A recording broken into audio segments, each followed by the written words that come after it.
اعوذ باللہ من الشیطان اللعین الرجیم بسم اللہ الرحمن الرحیم الحمد للہ وکفا وسلام علی عبادہ الذین اصطفیٰ. درود بھیجیے محمد وعلیہ.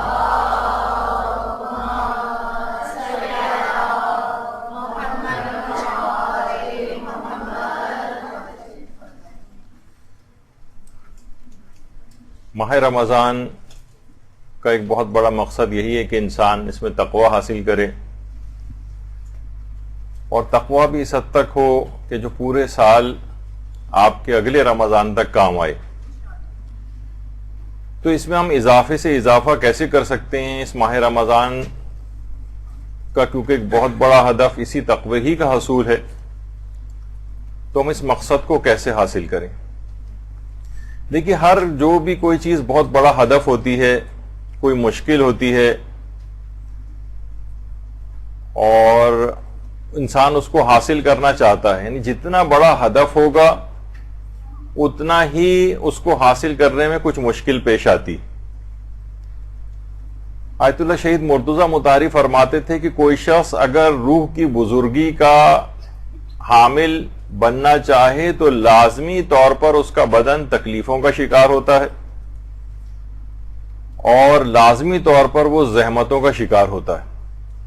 آپ خود بھی دیکھ لینا کہ دنیا میں کوئی بھی بہت بڑا کوئی مقصد اچیو کرنا چاہتا ہے تو اتنی آسانی سے وہ کہاں حاصل ہوتا ہے.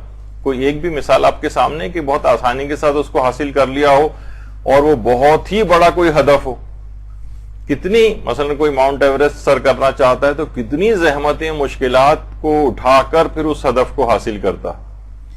تو بدن کے اعتبار سے بہت زیادہ وہ افراد کے جو کہ آسائشوں کا شکار ہوتے ہیں اور انتہائی میٹھی نیند لینے کے خواہاں ہوتے ہیں اور لذیذ کھانوں کی لذتوں سے بہرہ مند ہوتے ہیں اور نفسانی جو خواہشات اور لذتوں کے دل دادا ہوتے ہیں، بہت ممکن ہے کہ ان کی روح انتہائی پستی کی حامل ہو.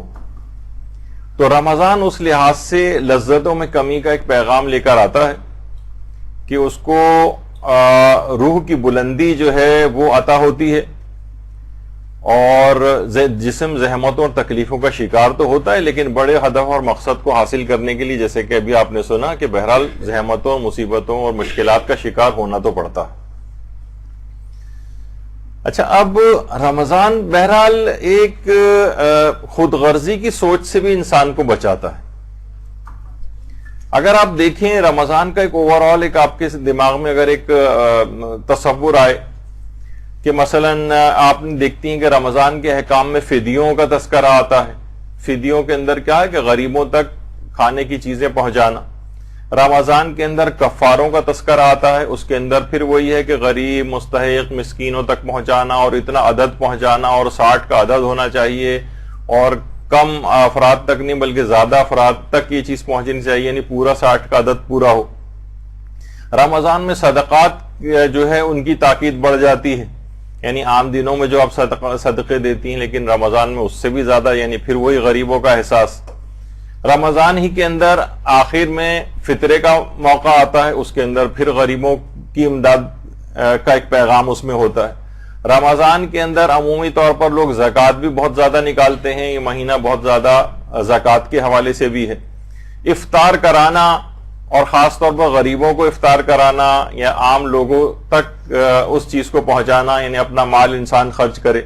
تو ان تمام چیزوں کے اندر رمضان ایک پیغام لے کر آ رہا ہے بہرحال کہ اس میں دوسروں کی تکلیفوں کا احساس کرنا ہے، ان کے لیے آسانیاں مہیا کرنا ہے.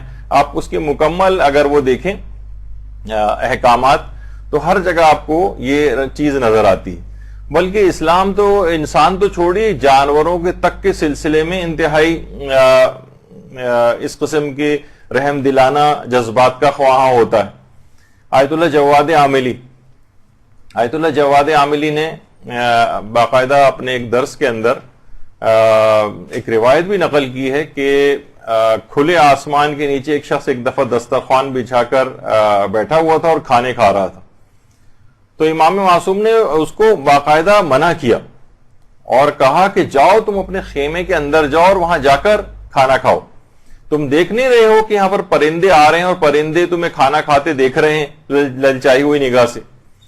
تو تم انہیں دکھا دکھا کر کھا رہے ہو. یعنی وہ امام جو جانوروں کا اس قدر خیال رکھتا ہو تو پھر آپ خود سوچئے کہ وہ اس لحاظ سے اس بات کو کب پسند کرے گا کہ مومنین جو ہے غربت کی زندگی گزاریں اور مومنین پریشانیوں کے اندر زندگی گزاریں اور انسان ان کو دیکھتا رہے. وہ تو جانور اور پرندوں تک کو کھانا کھاتے. اگر کسی انسان کو دیکھ رہا تھا وہ جانور وہ پرندہ تو امام نے اس شخص کو منع کیا کہ خیمے کے اندر چلے جاؤ. یعنی وہ اسلام جو کہ کہتا ہے کہ کسی اور یتیم کے سامنے اپنے بچے کو پیار نہ کرو کہ وہ اس کے دل میں احساس ہو کہ میرا باپ نہیں اور دیکھو یہ اس کا باپ اس کو پیار کر رہا ہے. یعنی اتنی جذبات کا خیال رکھنے والا اسلام. تو امام کے متعلق بھی ملتا ہے کہ کبھی کوئی جانور سامنے بھوکا ہوتا تھا تو خود تناول نہیں کرتے تھے جب تک کہ اس جانور کو کچھ نہ دے دیا جائے. تو بہرحال یہ سب چیزیں دیکھیے تو آیت اللہ جواد عاملی فرماتے ہیں کہ حقیقتاً واقعتاً دیکھا جائے تو ایسے تمام فرامین معصومین جو ہیں یہ واقعی چومے جانے کے قابل ہیں, یہ سینے سے لگائے جانے کے قابل ہیں ایسی تعلیمات. اور یہی وجہ ہے کہ ہمارے خود آیت اللہ جواد عاملی نے آگے درس میں فرمایا کہ ہمارے پیغمبر اسلام ختمی مرتبہ صلی اللہ علیہ وآلہ وسلم اللہم صلی علی محمد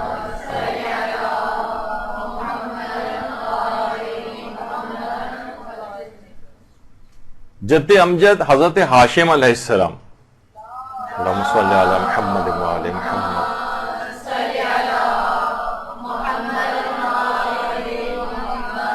ان کے متعلق یہ کہا جاتا ہے کہ ان کی قبر مبارک جو ہے یہ فلسطین میں ہے, غازہ کے علاقے میں. یہ جو نکلے تھے اور جو افراد تھے وہاں پہ غربت کے مارے ان کی امدادی کے لیے نکلے تھے شام جانے کے لیے. تو راستے میں جب یہاں سے گزرے تو یہاں پر انتقال کر گئے تھے اور وہیں پر غازہ کے علاقے میں حضرت ہاشم کا کہا جاتا ہے کہ وہیں پر ان کا روضہ بھی ہے. تو فرماتے ہیں کہ اچھا یہ وہی ہاشم ہے جن سے نسل سادات کی ابتدا ہوئی ہے, حضرت ہاشم جس سے ہاشمی سادات کی ایک نسل کی جو ہے باقاعدہ ابتدا ہوئی ہے. تو ان کے اندر خصوصیت کیا تھی؟ یہ قبر مبارک ہے ان کی. ایک دفعہ اور درود بھیجیے محمد صلی اللہ علیہ وسلم.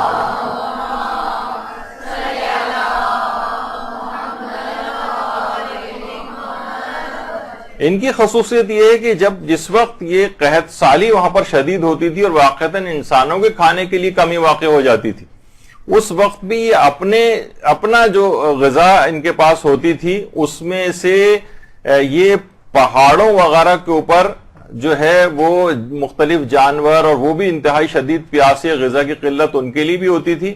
تو یہ غذائی مواد پہاڑوں کے اوپر لے جا کر رکھتے تھے اور پانی لے جا کر رکھتے تھے تاکہ یہ جاں بلب جو پرندے ہیں وہ اس سے آ کر تناول کریں. ان جانوروں تک کا اتنا خیال ان کو ہوتا تھا اور پھر جانور اور پرندے آ کر اس سے سیراب ہوتے تھے باقاعدہ, جبکہ اپنے لیے غذائی اور پانی کی کمی ہوتی تھی. تو یہ حضرت ہاشم کی جو اس لحاظ سے سیرت تھی. تو یہی وجہ ہے کہ ایک اور بھی وجہ کہ ہاشم ان کا نام بھی اسی وجہ سے جو ہے ہاشم کے معنی ہوتے ہیں ٹکڑے ٹکڑے کرنے والا. یعنی یہ اس زمانے میں غذا ہوتی تھی روٹیوں کے ٹکڑے کر کے اور سالن میں شوربے کے اندر بھگو کر اس کے بعد جو ہے مستحقین کو گوشت وغیرہ ملا کر کھلایا جاتا تھا اور یہ اس کا انتظام کیا کرتے تھے. تو اس لحاظ سے آپ دیکھیں کہ جب بھی ایک چیز جو پیغمبر اسلام کا حق ہے کہ کم سے کم 5 اجداد پیغمبر کے جو نام ہیں وہ کسی بھی مومن کو زبانی یاد ہونے چاہیے. تو اس کے اندر بہرحال حضرت ہاشم کا بھی نام آتا ہے. تو یہ روزے کے لحاظ سے بھی یہی پیغام ہے کہ انسان کو انسانوں کا اور دیگر افراد کا بھی خیال رکھنا ہے, حتیٰ کہ جانوروں تک کا خیال رکھنا ہے, اور پیغمبر کے اجداد کی سیرت کا بھی یہی تقاضا ہے. اچھا انسان کو چاہیے کہ اپنی یہ اس کو جو بھوکا رکھا جا رہا ہے واقعتاً اس کے اندر ایک احساس جو ہے وہ بیدار کیا جاتا ہے. یہی وجہ ہے کہ حضرت امیر المومنین علیہ الصلوۃ والسلام اللہم صلی علی محمد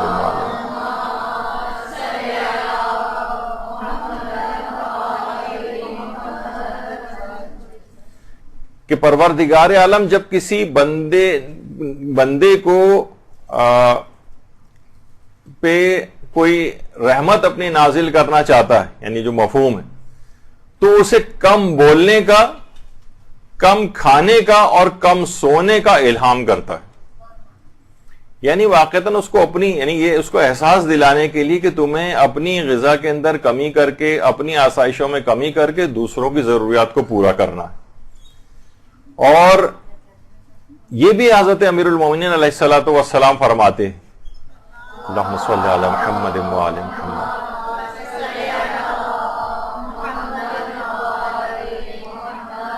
دیکھیے وہ خود غرضی کی سوچ سے بچانے کے لیے کہ انسان بعض اوقات صرف اور صرف اپنی اولاد اپنے رشتہ داروں کے چکر میں لگا رہتا ہے اور دوسروں لوگوں سے غافل ہو جاتا ہے. کہ جب تم یہ دیکھو کہ اللہ تمہیں اپنے ذکر سے مانوس کیے ہوئے ہیں، یعنی تمہیں ہر وقت اللہ یاد آ رہا ہے، تو سمجھ جاؤ کہ وہ تم سے محبت کرتا ہے. اور اگر تم اس کی مخلوق سے مانوس ہوئے ہو، بس صرف لوگوں کے اندر گھرے ہوئے ہو، بس صرف اور صرف اپنے ہی خاندان، اپنے ہی رشتہ دار، اپنی ہی اولاد، اپنے ہی بچے، بس ان کے اندر انسان لگا رہے، تو سمجھ جاؤ یعنی کہ تم اگر ذکر خدا سے پروردگار سے غافل ہو کے مخلوقات کی طرف چلے گئے ہو، بس ہر وقت انہی کے اندر گھرے ہوئے ہو، تو سمجھ جاؤ کہ وہ تم کو اپنا دشمن بنا چکا ہے. تو انسان کو دونوں طرف بیلنس لے کر چلنا ہے کہ اس کو ذکر خدا بھی ہر وقت وہ کرتا رہے اور لوگوں کا خیال بھی اس کو رہے، اور صرف یہ نہ ہو کہ خود غرضانہ زندگی، اور یہ بھی خود غرضی کا ایک حصہ ہے کہ بس اپنا اور اپنی اولاد کے علاوہ انسان کچھ نہ سوچے. جب بھی کہا جاتا ہے کہ دیکھیے جیسے جیسے ہماری عمروں میں اضافہ ہو رہا ہے، ہمارے عمل اور کردار کے اندر بہتری آنے کے بجائے ہم دیکھتے ہیں کہ تنزلی کی طرف ہم جاتے ہیں، یعنی برخلاف اس کے ہوتا نظر آ رہا ہے. کسی نے بڑا اچھا کہا ہے نا کہ جب ہم بچپن میں ہمارے کپڑے گندے ہوتے تھے لیکن دل صاف ہوتے تھے، اور بڑے ہونے کے بعد کپڑے صاف ہیں لیکن دل میلے ہو گئے. پہلے زمانے میں مسجدیں کچی ہوتی تھیں، نمازی پکے ہوتے تھے، اب مسجدیں پکی اور نمازی کچے ہیں. تو یہ ایک صورتحال اس طرح سے ہو رہی ہے، اور جیسے جیسے انسان آگے بڑھتا ہے اس کو چاہیے کہ وہ اپنے آپ کو ان چیزوں سے مانوس کرے، پروردگار عالم کی طرف اپنی توجہات کو زیادہ کرے. اچھا، البتہ ایک چیز اور بھی اس کے اندر شامل کر لی جائے، اور رمضان میں کیونکہ تقوی میں اضافہ کرنے والی چیز ہے، کہ اس کے متعلق علماء فرماتے ہیں جیسے کہ آیت اللہ ہادیہ تالیہ حمدانی، یہ بہت عرفا کے اندر شمار ہوتے تھے. یہ فرماتے تھے کہ اگر کوئی شخص روحانی ترقی اور معنویات کے اندر ترقی چاہتا ہے، مقامات معنوی یعنی روحانی مقامات کی بلندگی چاہتا ہے، اور رمضان میں تو اور زیادہ ہمیں اس میں اضافہ درکار ہے، تو فرماتے تھے میری نگاہ میں کوئی بھی عمل والدین کی خدمت سے بڑھ کر اس سلسلے میں سازگار نہیں. تو انسان کو چاہیے کہ اس لحاظ سے اس کے اندر اقدامات کرے. اور جو دیگر بھی مستحبات ہیں، اس کے اندر مستحبات، اور واقعی انسان کی طبیعت بھی راغب ہوتی ہے، لیکن مزید بھی اگر اس میں رغبت ہو جائے. جب بھی آیت اللہ بہجت فرماتے تھے کہ ہماری دینی کمزوری اور پسماندگی کی ایک وجہ یہ ہے کہ ہم نے مستحبات کو ترک کر دیا ہے. پہلے زمانے کو علماء مستحبات کے بہت پابند ہوتے تھے، وہ زیارتیں پڑھتے تھے، دعائیں پڑھتے تھے، تلاوت قرآن کیا کرتے تھے، اول وقت میں نمازیں پڑھتے تھے، مکروہات کو ترک کرتے تھے، جیسے طلوع فجر اور طلوع آفتاب کے درمیان سونا. ہماری پسماندگی کی وجہ یہ کہ ہم نے ان چیزوں کو ترک کیا ہوا ہے. ہماری روحانی ترقی اس وجہ سے نہیں ہو پاتی کہ ہم نے ان چیزوں کو ترک کیا ہوا ہے. تو رمضان میں اگر کوئی اپنے تقوی میں اضافہ کرنا چاہتا ہے تو اس کے اندر ان چیزوں کی عادت ڈالے. اور رمضان کا آپ کو پتا ہے کہ تقوی مشق اور پریکٹس کروایا جاتا ہے، تاکہ یہ پورے سال انسان رمضان کے علاوہ بھی ان چیزوں کو صرف یہ نہیں کہ آپ صرف رمضان کی حد تک یہ رہ جائیں، بلکہ یہ پریکٹس اور ایک مہینے کی مشق کروائی جاتی ہے تاکہ اگلے 11 مہینوں تک یہ سلسلہ اس کے عادی بن جائے. اچھا، اب دیکھیے رمضان میں ہمیں کرنا کیا ہے. دیکھیے آپ کتنی بھی احادیث پڑھ لیں، قرآن پڑھ لیں، قرآن کا تو خیر واضح حکم ہے لعلکم تتقون. روزے کا فلسفہ یہی بتایا گیا ہے کہ تاکہ تم متقی بن جاؤ، شاید تم متقی بن جاؤ. یعنی قرآن میں اور احادیث میں بار بار صرف ایک چیز بیان ہوئی ہے، گناہ نہ کرو، گناہ نہ کرو، گناہ نہ کرو. یعنی اگر گناہ نہیں چھوڑے تو آیت اللہ جواد عاملی فرماتے ہیں اپنے درس میں، جوادی عاملی، کہ ہمارے 5ویں امام محمد باقر علیہ الصلوۃ والسلام، اللہم صلی علی محمد وآل محمد، سے ایک روایت ہے جو کہ اصول کافی کی 3 جلد کے اندر بیان ہوئی ہے کہ جس وقت کوئی بھی شخص مرے گا اور وہ قبر میں اتارا جائے گا تو قبر میں اتارے جانے کے بعد جب قبر اس کی بند ہو جائے گی تو اس کی روح اس کے بدن میں واپس لوٹا دی جائے گی، اس کی روح اس کے بدن میں لوٹا دی جائے گی، اور اس کے بعد 2 فرشتے امتحانات لینے کے لیے اس کے پاس آ جائیں گے۔ فرماتے ہیں کہ یہ سوالات بہت زیادہ مشکل، یہ بہت زیادہ فلسفی یا منطقی ٹائپ کے نہیں ہوں گے، بہت سادہ قسم کے سوالات ہوں گے، وہی کہ تمہارا دین کیا ہے، اور تمہارا پروردگار کون ہے، اور تمہاری کتاب کون سی ہے، اور تمہارا رسول کون ہے۔ تو اب اگر یہ شخص گناہوں کا عادی رہا تو ایک بہت بڑا نقصان اس کے ساتھ یہ ہوگا کہ اس کا وہاں جا کر حافظہ کمزور ہو جائے گا۔ گناہوں کا ایک اثرات آپ کو پتا ہے کہ وہ ہے نا کہ دروغ گورا حافظہ نہ باشد، یعنی جھوٹا جو ہے وہ اس کا حافظہ نہیں رہتا۔ تو دنیا کے اندر بھی اس کے ساتھ یہ کہ یہ نسیان اس کو آخرت کے زندگی، برزخی زندگی میں بھی ہو جائے گا، یہاں تک کہ اس گناہوں کے اس نسیان کی بیماری کی وجہ سے عالم آخرت پہ اس کے اثرات منطبق ہوں گے، اور قبر میں جانے کے بعد یہ بھول کا مرض اس کو لاحق ہو جائے گا۔ اتنی زیادہ پریشانی کا یہ شکار ہوگا، وہاں جا کر روح اس کے جسم کے اندر واپس لوٹائی جائے گی، منکر و نکیر سوالات پوچھنے کے لیے آئیں گے، اور جس وقت یہ پوچھنے کے لیے آئیں گے تو یہاں تک اس کے ساتھ ہوگا کہ جب اس سے پوچھیں گے کہ تمہارا رسول کون ہے تو اس کو پیغمبر اسلام کا نام یاد نہیں آئے گا، نام ہی یاد نہیں آئے گا، یہ حیران پریشان اور سرگرداں ہو جائے گا۔ اور آیت اللہ جوادی عاملی فرماتے ہیں کہ امام خمینی علیہ الرحمہ نے مسجد اعظم میں ایک مرتبہ درس میں فرمایا تھا کہ پھر ان افراد کو عذاب دیا جائے گا، اور کچھ عرصے کے عذاب بھگتنے کے بعد ان کو یاد آئے گا کہ ارے اس دنیا میں ہم رسول اللہ کا کلمہ پڑھا کرتے تھے، یعنی اس کے اتنے عرصے کے عذاب بھگتنے کے بعد رسول کا نام یاد آئے گا۔ تو بہرحال اب یہ ہے کہ دیکھیے، آپ نے دیکھا کہ بہرحال یہ گناہ جو ہیں وہ صرف فقط آپ ہماری دنیا کو ہی متاثر نہیں کرتے، ہماری برزخی زندگی کو متاثر کر رہے ہیں۔ جب بھی رمضان کا ایک بہت بڑا پیغام یہ ہے کہ انسان کو گناہ چھوڑنے کی مشق و پریکٹس اس میں کر لینی چاہیے، اور اس کے بعد اس سلسلے کو رمضان کے بعد بھی جاری رکھنا چاہیے۔ تو یہ گناہوں کے اثرات فقط اس دنیا ہی کے، بلکہ اس دنیا میں فقط اس کی حد تک نہیں، دوسرے لوگ بھی اس کے اثرات کی لپیٹ میں آتے ہیں۔ یہی وجہ ہے کہ آیت اللہ حافظ بشیر نجفی وہ فرماتے ہیں کہ وہ بعض اوقات یہ ہوتا ہے کہ گناہ یہ خود کرتا ہے لیکن پوری کائنات کا مجرم ہو جاتا ہے، کیونکہ بہت سے گناہ ایسے ہیں جو صرف فقط اسی کو متاثر نہیں کرتے، کائنات کو بھی متاثر کرتے ہیں۔ بعض گناہوں کے باعث آسمان سے بارشیں برسنا بند ہو جاتی ہیں، لوگ کتنی پریشانی کا شکار ہوتے ہیں۔ بہت سے گناہ ایسے ہیں کہ جن سے بیماریاں جنم لیتی ہیں اور دوسرے لوگ بھی ان بیماریوں کا شکار ہوتے ہیں۔ بہت سے گناہ ایسے ہیں جس سے فقر اور غربت میں اضافہ ہوتا ہے، اس سے اس کے اپنے خاندان والے، اپنے گھر والے وہ سخت پریشان ہو جاتے ہیں۔ تو یہ سب کیا ہے کہ یہ کائنات کا مجرم ہو جاتا ہے، یہ دوسرے لوگوں کو اذیتیں پہنچانے کا مجرم ہو جاتا ہے۔ اس کے فقط گناہوں کے اثرات اس تک نہیں رہتے بلکہ دیگر افراد تک بھی اس کے گناہوں کے اثرات پہنچتے ہیں۔ اور یہی وجہ ہے کہ جس طریقے سے آقا محسن قراتی فرماتے ہیں کہ کبھی کبھی تو ہم ایک شخص کی غیبت کرتے ہیں، کبھی ہم ایک شخص کے بجائے کروڑوں افراد کی غیبت کر دیتے ہیں۔ ابھی وہ فقہی حکم تو نہیں بتا رہے تھے، کہتے ہیں بعض اوقات یہ ہوتا ہے کہ پورے ملک کی غیبت ہم کر دیتے ہیں۔ ارے مثلا یہ سارے ایرانی ایسے ہی ہوتے ہیں۔ اب کیا ہے کہ آپ نے 3.5-4 کروڑ افراد کی غیبت کر دی، کہاں تو ایک افراد کی غیبت اور کہاں اتنے افراد کی غیبت۔ بعض اوقات ہم بہت سی قومیتوں کے اعتبار سے پورے گروہ اور کمیونٹیز کا نام لے کر ان کی غیبت کر رہے ہوتے ہیں، یہ فلاں کمیونٹی کے لوگ تو اس طرح سے ہوتے ہیں۔ تو یہ کیا ہوتا ہے کہ بعض اوقات گناہ ایک کے بجائے ملٹیپلائی ہو کے کروڑوں میں چلا جاتا ہے۔ تو اور فرماتے ہیں کبھی یہ ہوتا ہے کہ کبھی ان کی سزا فوراً مل جاتی ہے اور کبھی اس میں تاخیر بھی ہوتی۔ فرماتے ہیں کہ آقا محسن قراتی کے افراد، ایک دفعہ شاید میں نے پہلے بھی اس مثال کو بیان کیا تھا کہ افراد کی 3 اقسام ہوتی۔ فرماتے ہیں اینک، یعنی جو چشمہ لگاتے ہیں، لحاف اور قالین کی مثال، بڑی اچھی مثالیں دیتے ہیں۔ کہتے ہیں اینک میں کیا ہوتا ہے، اینک میں اگر کوئی داغ اور دھبا لگ جائے فوراً اس کو صاف کرتی۔ اچھا یہی داغ یا دھبا لحاف میں لگ جائے تو ہفتے 15 دن کا انتظار کرتی ہیں، جب دھوبی یا لانڈری وغیرہ کو دیا جائے گا تب وہ جائے گا۔ اور فرماتے ہیں اگر قالین کے اوپر کوئی دھبا لگ جائے تو لگتے رہتے ہیں یہاں تک کہ 6 مہینے سال کے بعد ایک کھٹا پھر آپ قالین کو دیتی ہیں صفائی کے لیے۔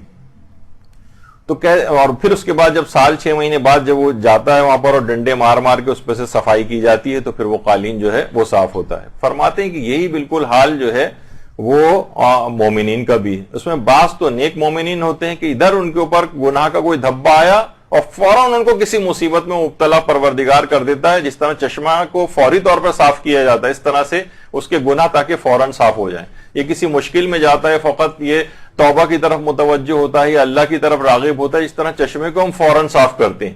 تو نیک افراد جو ہے بعض اوقات یہ کہتے ہیں کہ یہ حیران ہوتے ہیں کہ ہم فلاں تو اتنا گناہ کر رہا ہے لیکن اس پہ کچھ بھی نہیں ہو رہا, اور ہم نیکوکار ہیں, رمضان کے روزے رکھتے ہیں, نمازیں پڑھتے ہیں, نماز شب پڑھتے ہیں, اور اتنی مصیبتیں ہم پر آ جاتی ہیں. تو جو غلطیاں آپ سے ہوتی ہیں پروردگار چشمے کی طرح سے فوری طور پر آپ کی صفائی کرتا ہے.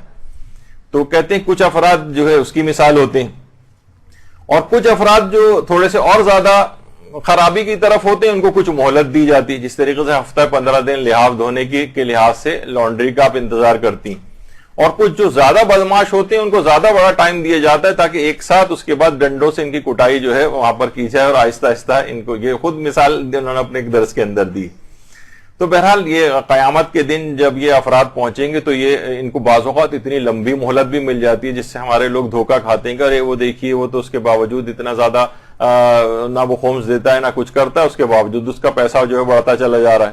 تو اس کو مہلت دی جا رہی ہے یہاں تک کہ اس کے بعد پھر ہوگی اس کی اچھی طریقے سے وہاں پر دھلائی, اور اس کے بعد وہاں کی دھلائی کے بعد پھر تو بہتر ہے کہ انسان اس طرف نہ جائے, دنیا ہی کے اندر اسے کچھ مشکلات ہو جائیں, کوئی بات نہیں برداشت کرے, توبہ کی طرف راغب ہو, اور چشمے کی طرح سے اس کی اینک کی طرح سے صفائی کی مانند اس کے اوپر جو مشکلات آتی ہیں وہ اس طرح سے ہو جائیں. تو بہرحال یہ بہترین موقع آپ کے پاس آ گیا ہے رمضان کا. اس کے یہ توبہ کرنے کا مہینہ ہے, گناہوں کو ترک کرنے کا مہینہ ہے, یہ گناہوں سے یو ٹرن لینے کا مہینہ ہے. اور جب بھی کہا جاتا ہے نا کہ توبہ کے لیے کانوں کو ہاتھ لگانا ضروری نہیں ہے بلکہ گناہوں سے ہاتھ اٹھانا ضروری ہوتا ہے.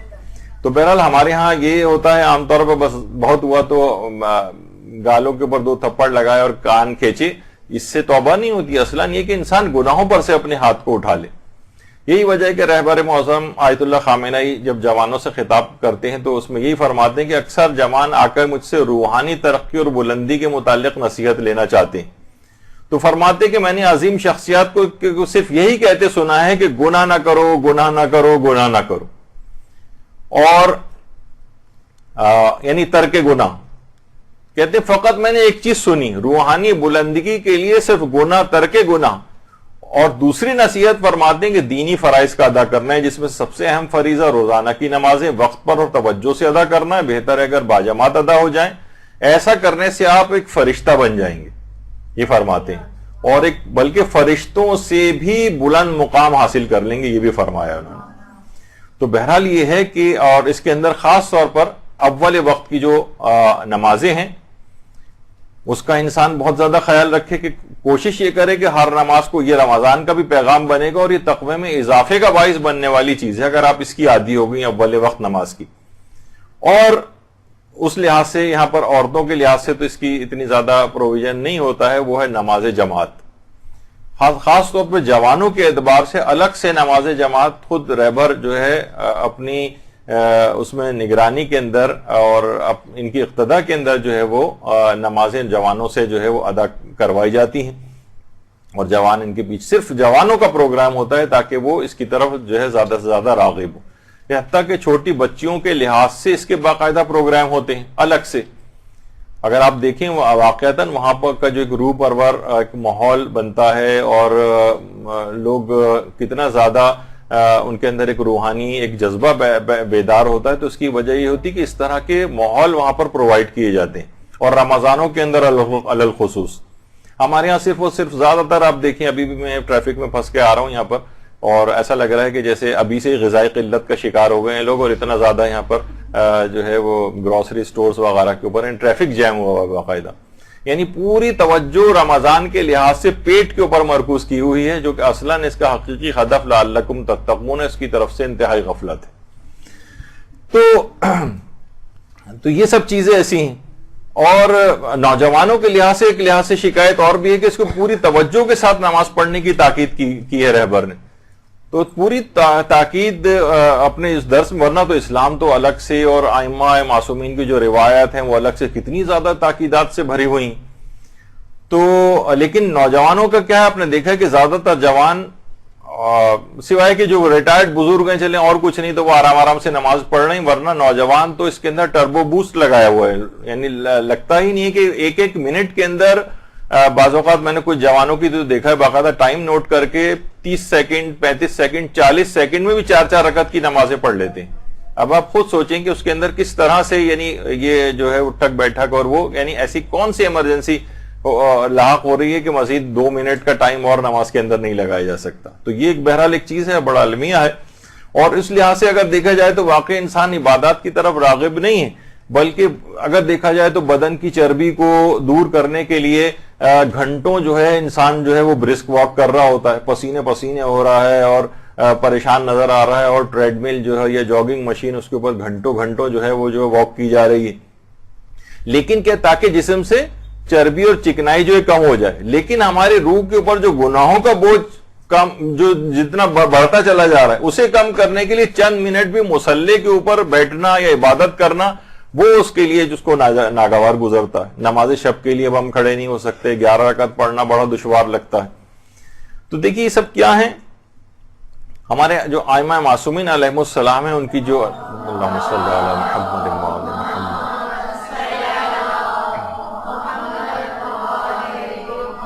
ان کی آپ ان کی احادیث کے اندر ان کی جو احادیث کی کتابیں ہیں اس میں ان کے اقوال پڑھیں تو گناہوں سے بچنے کا ہر طریقہ اس کے اندر موجود ہے. ہمارا کیا ہے کہ ہم مطالعہ ہی نہیں کرتے ہیں، ہم پتہ ہی نہیں چلاتے ہیں.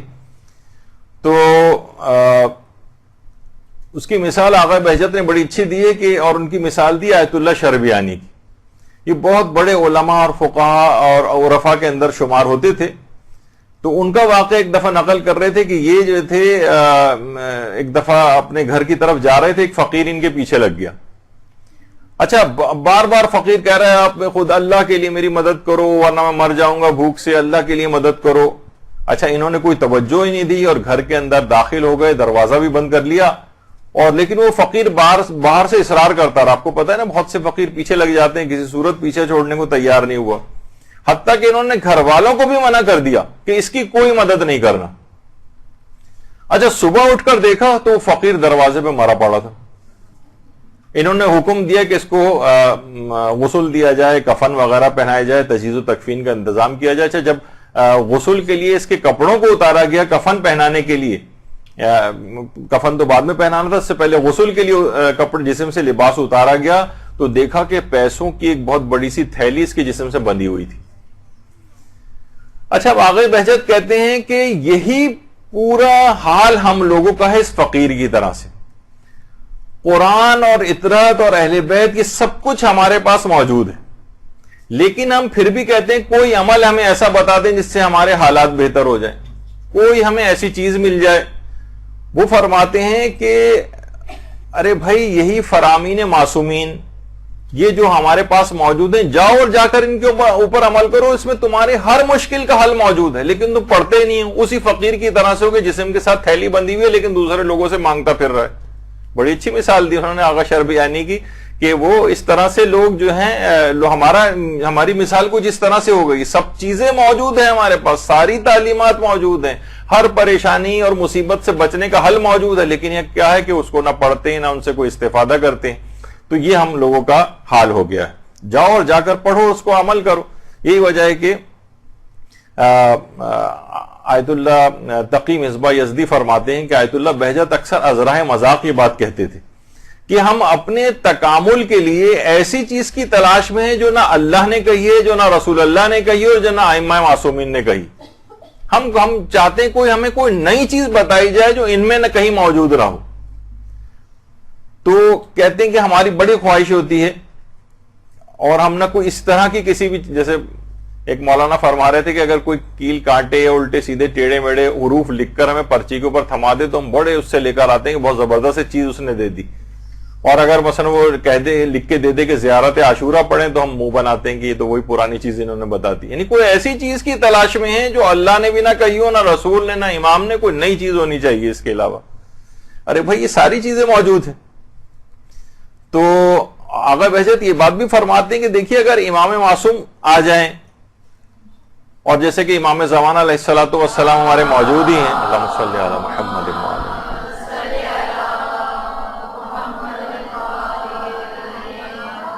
تو بھی آپ امام آ جائیں تو بھی آپ کن چیزوں پر عمل کریں گے؟ وہی چیزوں پر عمل کرنا ہے جو ان کتابوں کے اندر آج بھی موجود ہے، وہی عمل کرنا ہے جو ہمارے پاس پہلے سے ہیں۔ اچھا، جس وقت وہ فرماتے ہیں جب امام آئیں گے تو بھی ان کی جو بھی باتیں ہوں گی ہم مجبور نہیں ہوں گے کہ ہم ان کی جو بھی وہ بات کہیں اس کے اوپر عمل کریں، جس طریقے سے ہم امام کے اپنے ادوار میں بھی ہوتا تھا، لوگوں کے اوپر کوئی ڈنڈا نہیں ہوتا تھا، بس انہوں نے کہہ دیا اب آپ کو چاہے عمل کریں چاہے عمل نہ کریں، آپ کی مرضی ہوتی، یعنی آپ کی اپنی بد نصیبی ہے کہ اگر عمل نہیں کریں گے، آپ کی خوش نصیبی ہے کہ عمل کریں گے۔ تو امام جب اگر آ بھی جائیں گے تو عمل تو آپ کو انہی کتابوں کے اندر جو پہلے سے معصومین کے فرمودات موجود ہیں تو انہی کے اوپر ہی عمل کرنا ہے آپ نے۔ تو ان کے آنے یا نہ آنے یا سامنے ہونے یا سامنے موجود نہ ہونے سے کوئی فرق نہیں پڑتا، یہ انتہائی فضول قسم کا ایک آرگومنٹ ہے یا دلیل جو ہے پیش کی جاتی کہ امام ہوتے تو ہم ان کے سامنے بیٹھتے، وہ جو فرمودات کہتے ہیں ہم اس کے اوپر عمل کرتے۔ بھائی یہ فرمودات تو آج بھی موجود ہیں آپ کے پاس، کہاں آپ نے عمل کیا اس کے اوپر؟ اور مجبور تو آپ تب بھی نہیں ہوں گے جب امام کے سامنے بیٹھ کر بھی امام کسی چیز کا حکم دیں گے، اس میں بھی یہ ہوگا کہ سستی غالب آئے گی، نفس غالب آئے گا، کبھی آپ کی شخصیت غالب آ جائے گی اس چیز کے اوپر اور آپ عمل نہیں کریں گے، مجبور تو تب بھی نہیں ہوں گے۔ تو بہرحال یہ سب چیزیں ابھی بھی آغا بہجت فرماتے تھے کہ یہ سب کی سب چیزیں اب بھی موجود ہیں، اور یہ سب چیزیں جو ہیں وہ توضیح المسائل کے اندر پہلے سے تمام احکامات جو موجود ہیں ویسے ہی ان کے اوپر عمل کرنا ہے۔ لہٰذا یہ بہت ہی احمقانہ قسم کا استدلال ہے کہ امام آئیں گے تو جو ہمیں کہیں گے ہم اس کے اوپر عمل کریں گے، تو امام کے فرمودات تو آج بھی موجود ہیں۔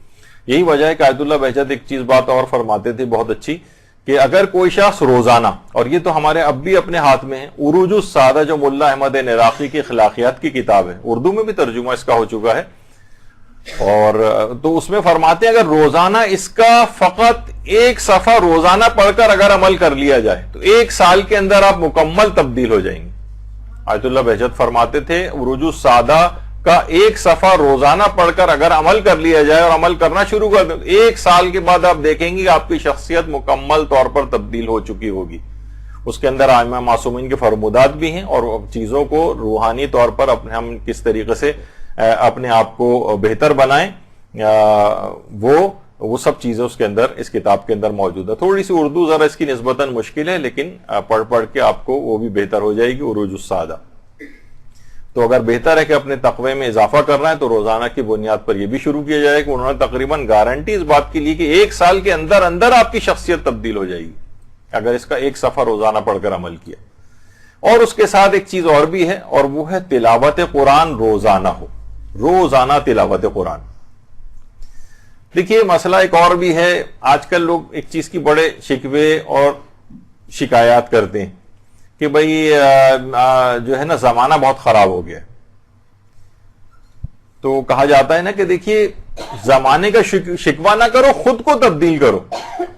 کہا جاتا ہے نا کہ اگر پاؤں کو آپ نے گندگی سے بچانا ہے تو آپ جوتے پہنیے، نہ کہ جوتے نہیں پہنے اور پورے شہر میں قالین بچھاتے پھریں کہ ہمارے پاؤں گندے نہ ہو جائیں۔ آسان طریقہ یہ کہ آپ خود جوتے پہننا شروع کریں، یعنی آپ خود کو تبدیل کریں تب معاشرے کی تبدیلی کی توقع کریں۔ ہمارے یہاں فوراً یہ ہوتا ہے کہ دوسروں پہ اعتراضات، دوسروں کی اصلاح کی فکر، ہر وقت دوسروں کو دیکھتے ہیں، اپنے آپ سے اس کی ابتدا کرنی ہوتی، اور اس کا سب سے بہترین موقع یہ ہے کہ اس رمضان کو آپ اس سے مکمل استفادہ کریں۔ یہ ایک لحاظ سے سمجھیں گاڑی جو ہے وہ پہنچ گئی ہے اور پانی مار کے اس کو صاف کیا جا رہا ہے، اور اس طرح سروس اسٹیشن جو جاتی ہے نا، تو سمجھیں سروس اسٹیشن میں گاڑی 1 یا 2 روز کے بعد آپ کے پاس وہاں پہنچنے والی۔ تو گناہوں سے بچنا کیونکہ سب سے اہم ترین چیز ہے، لیکن اس سے بھی زیادہ ایک بہت آسان حل یہ ہے۔ دیکھیے مسئلہ سارا یہ ہے کہ گناہ انسان کرتا اس وقت ہے جب پہلے فکر گناہ کرتا ہے۔ علماء فرماتے ہیں ایک بہترین نسخہ گناہوں سے بچنے کا اور انتہائی آسان نسخہ یہ کہ گناہ کا سوچو تک نہیں، سوچو بھی نہیں، اور یہ بہت ہی آسان ہے۔ اس سے آپ کی روح طہارت نفس حاصل کر لے گی، طہارت حاصل کر لے گی۔ آیت اللہ حسن زادہ عاملی فرماتے ہیں کہ اگر کوئی شخص خیال میں کوئی گناہ کرے تو خواہ اس نے وہ گناہ انجام نہ بھی دیا ہو تو ٹھیک ہے، وہ گناہ انجام نہیں دیا تو لکھا تو نہیں جائے گا، لیکن اس کے باوجود تم نے اپنے دل کو گناہ کے سپرد تو کر ہی دیا ہے، چاہے کہ آپ نے اس گناہ کے اوپر عمل نہیں بھی کیا ہو، لہذا گناہ کا سوچے بھی نہیں۔ تو فرماتے ہیں اگر ایسا کسی نے کر لیا اور یہ کام گناہ چھوڑنے کی نسبت زیادہ آسان ہے، یعنی گناہ کا جیسی دل میں خیال پیدا ہو فوراً خیال کو جھٹک دیا جائے، تو انسان کوئی بھی گناہ تک کہ جب آپ غیبت بھی کرتی ہیں تو پہلے ایک فکر ہوتی ہے کہ میں غیبت اب کروں گی یا مجھے کہنے میں بہت مزہ آئے گا، سوچے بھی نہیں اس کے متعلق، سوچتے ہی دماغ کو جھٹک دیں۔ تو فرماتے ہیں کہ اس طرح سے روح انتہائی تیزی کے ساتھ طہارت کو حاصل کر لی، انتہائی تیز رفتاری کے ساتھ۔ اور آیت اللہ بہجت تو یہ بات بھی فرماتے تھے کہ گناہ چھوڑ دو تو ساری اطاعتیں خود چل کر تمہارے پاس آ جائیں گی، تمہیں الگ سے ان کو اپنے پاس خود چل کے جانے کی ضرورت بھی نہیں ہوگی، اطاعتیں چل چل کے تمہارے پاس آئیں گی۔ فرماتے ہیں کہ یہ باقاعدہ طور پر یہ سرچشمہ ہے۔ کہتے تھے کہ لوگ مجھ سے دستور العمل آ کر مانگتے ہیں کہ آپ ہمیں کوئی دستور العمل دیں، ہم کس طرح سے عمل کریں، کیا کریں، تو کہہ رہے ہیں میرا دستور العمل، سارے دستور العمل ایک جملے کے اندر جمع ہے، میں نے ایک چیز میں جمع کر دیا ہے، ترک گناہ ترک گناہ ترک گناہ۔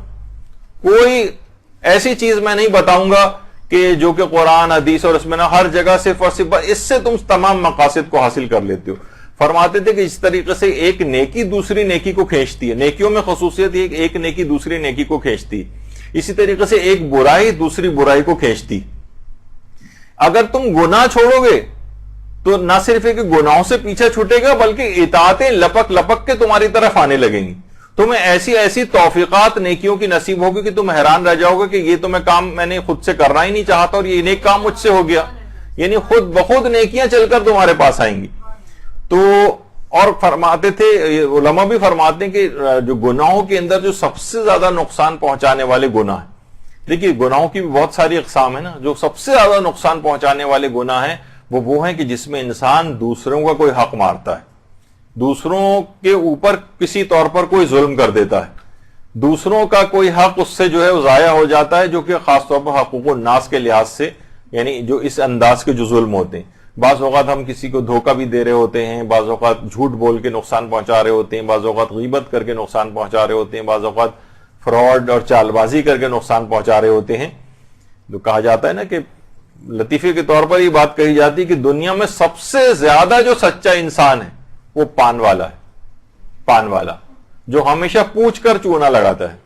تو یہ باقاعدہ اس کے طور پہ بھی کہی جاتی ہے، ورنہ ہر شخص کیا ہے دوسرے کو چال بازی کے ذریعے، فراڈ کے ذریعے، دھوکے کے ذریعے چونا لگاتا ہے۔ یہ واحد سچا انسان ہے جو پوچھتا ہے ہمیشہ۔ تو بہرحال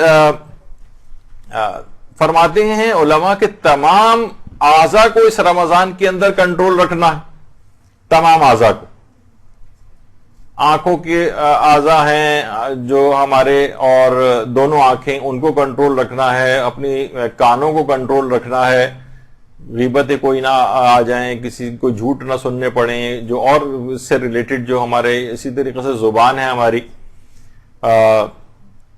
اس کے متعلق غیبت کے گناہ ہیں، ان سب سے اپنے آپ کو بچانا۔ اعضاء تمام صوم میں رہتے ہیں روزے دار، روزے ہزار رکھتے ہیں ہم ایک ماہ میں، ایک شعر ہے کسی شاعر کا، اعضاء تمام صوم میں رہتے ہیں روزے دار، یعنی ہم اگر تمام اعضاء کا روزہ رکھیں گے نا تو ایک ماہ میں ہم ہزاروں روزوں کا ثواب پائیں گے، کان کا روزے کا ثواب، زبان کے روزے کا ثواب، اور دل کے روزے کا ثواب، اور دماغ کے روزے کا ثواب۔ تو شاعر نے اس چیز کو پریزنٹ کیا ہے۔ تو بہرحال یہ کہ انسان ہر عضو کو جو ہے وہ روزے کے اندر لے کر جائے، تب اس ماہ رمضان میں تقوی میں یعنی پتہ چلا اس نے صرف کان والا جو روزہ رکھا ہوا ہے یا دماغ والا رکھا ہوا لیکن زبان پہ غیبت جاری ہو رہی، تو کیا ہوگا کہ یہ تقوی میں اضافہ نہیں ہوگا بلکہ کمی واقع ہوگی۔ تو رمضان کے اندر ہر عضو کا اس کو خیال رکھنا ہے۔ ایک شخص ایسا، ویسے تو ہماری بہت بڑی تاریخ ہے علماء کی اور عرفاء کی اور صاحبان ایمان جو صالحین گزرے ہیں ان کی، کہا جاتا ہے کہ آیت اللہ سید محمد حسین طباطبائی کی جوانی کے دور سے ہی اتنا زیادہ اپنے تمام اعضاء کے اعتبار سے کنٹرول رکھنے والی شخصیت تھے کہ وہ افراد جو جوانی سے ان کو جانتے تھے، جوانی اور اس کے بعد کا دور، یہاں تک کہ بوڑھے ہو گئے تھے، وہ کہتے تھے کہ ہم 35 سال اس شخص کے ساتھ رہیں، لیکن ہم نے 35 سال میں ایک جملہ کبھی غیبت کا نہیں سنا، اپنی تعریف اور توصیف کے اندر ایک جملہ کبھی ان کی زبان سے نہیں سنا ہم نے. تو اتنے سال گزرنے کے باوجود تمام اپنے اعضاء کے اوپر اس حد تک آیت اللہ محمد حسین طباطبائی کنٹرول رکھتے تھے کہ کوئی جسم کا عضو ایسا نہیں تھا کہ جس کے متعلق یہ ہو کہ انہوں نے اس میں حکم خدا سے روگردانی کی. تو یہ ہمارے سامنے بہت سی مثالیں ہیں کہ 35 سال رہنے کے باوجود بھی لوگ کہتے تھے کہ ہم نے ایک جملہ ان کی زبان سے اس طرح کا نہیں سنا. تو بہرحال بہت ساری اس طرح کی چیزیں ہیں، اور جب روایات کے اندر بھی یہ بات آئی ہے کہ حضرت ابراہیم جیسا ظاہر ہے کہ پیغمبر کے بعد سب سے نبیوں کے اندر سب سے زیادہ مقام ہے ان کا، ایک دفعہ ایک صبح اپنی ریش مبارک میں بڑھاپے کا سفید بال دیکھا تو کہا کہ الحمدللہ رب العالمین، اور فرمایا کہ جس نے حمد کی خدا کی، اور کہا کہ جس نے مجھے اس مقام اور مرتبے تک پہنچایا ہے اور میں نے آنکھ جھپکنے کی مدت میں بھی خدا کی نافرمانی نہیں کی. وہ تو خیر دیکھیے نبی خدا تھے بہرحال، اور لیکن ہمارے تو عام علماء کی بھی اگر ہم دیکھیں کہ نہ جانے کتنے ہمارے علماء کی مثالیں ہیں. جناب مقدس اردبیلی ہیں، حرام تو چھوڑیے، مکروہ چھوڑیے، مباح کام بھی زندگیوں میں نظر نہیں آتا. سید مہدی بحر العلوم، ان کے متعلق بھی یہی بات ملتی ہے کہ انتہائی تقدس معابی کے اندر تھے کہ بہت سے لوگ تو شک و شبہ میں گرفتار ہو گئے تھے کہ کہیں امام یہی تو نہیں کہ نام بھی ان کا محمد تھا، مہدی بھی لقب تھا، علم کے اندر اور تقوی و پرہیزگاری میں بھی اتنا زیادہ تھے، تو بہت سے لوگ شک و شبہ کا بھی شکار ہوئے تھے. تو اتنے مقدس معابی ہمارے علماء کے اندر، جب بھی کہا جاتا ہے کہ جس کو عصمت اکتسابی سے تعبیر کیا جاتا ہے، عصمت اکتسابی. اور عصمت اکتسابی ظاہر ہے اصل جو عصمت ہے وہ تو چہاردہ معصومین کے پاس ہے، جو کہ عصمت کاملہ کہلاتی ہے، عصمت کبریٰ کہلاتی ہے. لیکن ایک عصمت اکتسابی بھی جو خود سے حاصل کی جاتی، جیسے کہا جاتا ہے کہ شہزادہ علی اکبر علیہ الصلوۃ والسلام، اللہم صلی علی محمد وعلی محمد،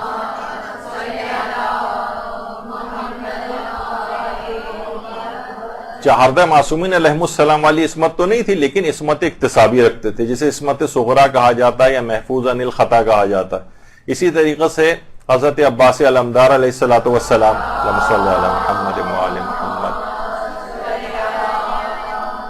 عصمت اکتسابی کے حامل تھے. اسی طریقے سے مثلا حضرت زینب کبریٰ سلام اللہ علیہا، اللہم صلی علی محمد،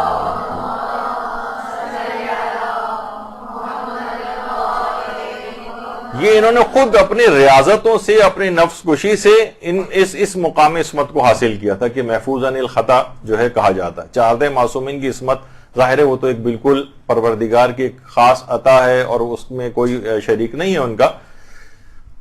تو کتنے ہمارے علماء ایسے ہیں، جیسے ابھی میں ان کی مثال دے رہا تھا مقدس اردبیلی کی، سید مہدی بحر العلوم کی. اسی طریقے سے مثلا آیت اللہ بہاؤالدینی یہ بات فرماتے تھے، آیت اللہ رضا بہاؤالدینی فرماتے تھے قم میں جتنی بھی مدفون ہستیاں قم میں، معصومہ قم کے بعد مجھے علم نہیں ہے کہ کوئی بھی شرف اور فضیلت میں مرزا ابو القاسم قمی سے زیادہ فضیلت کا حامل.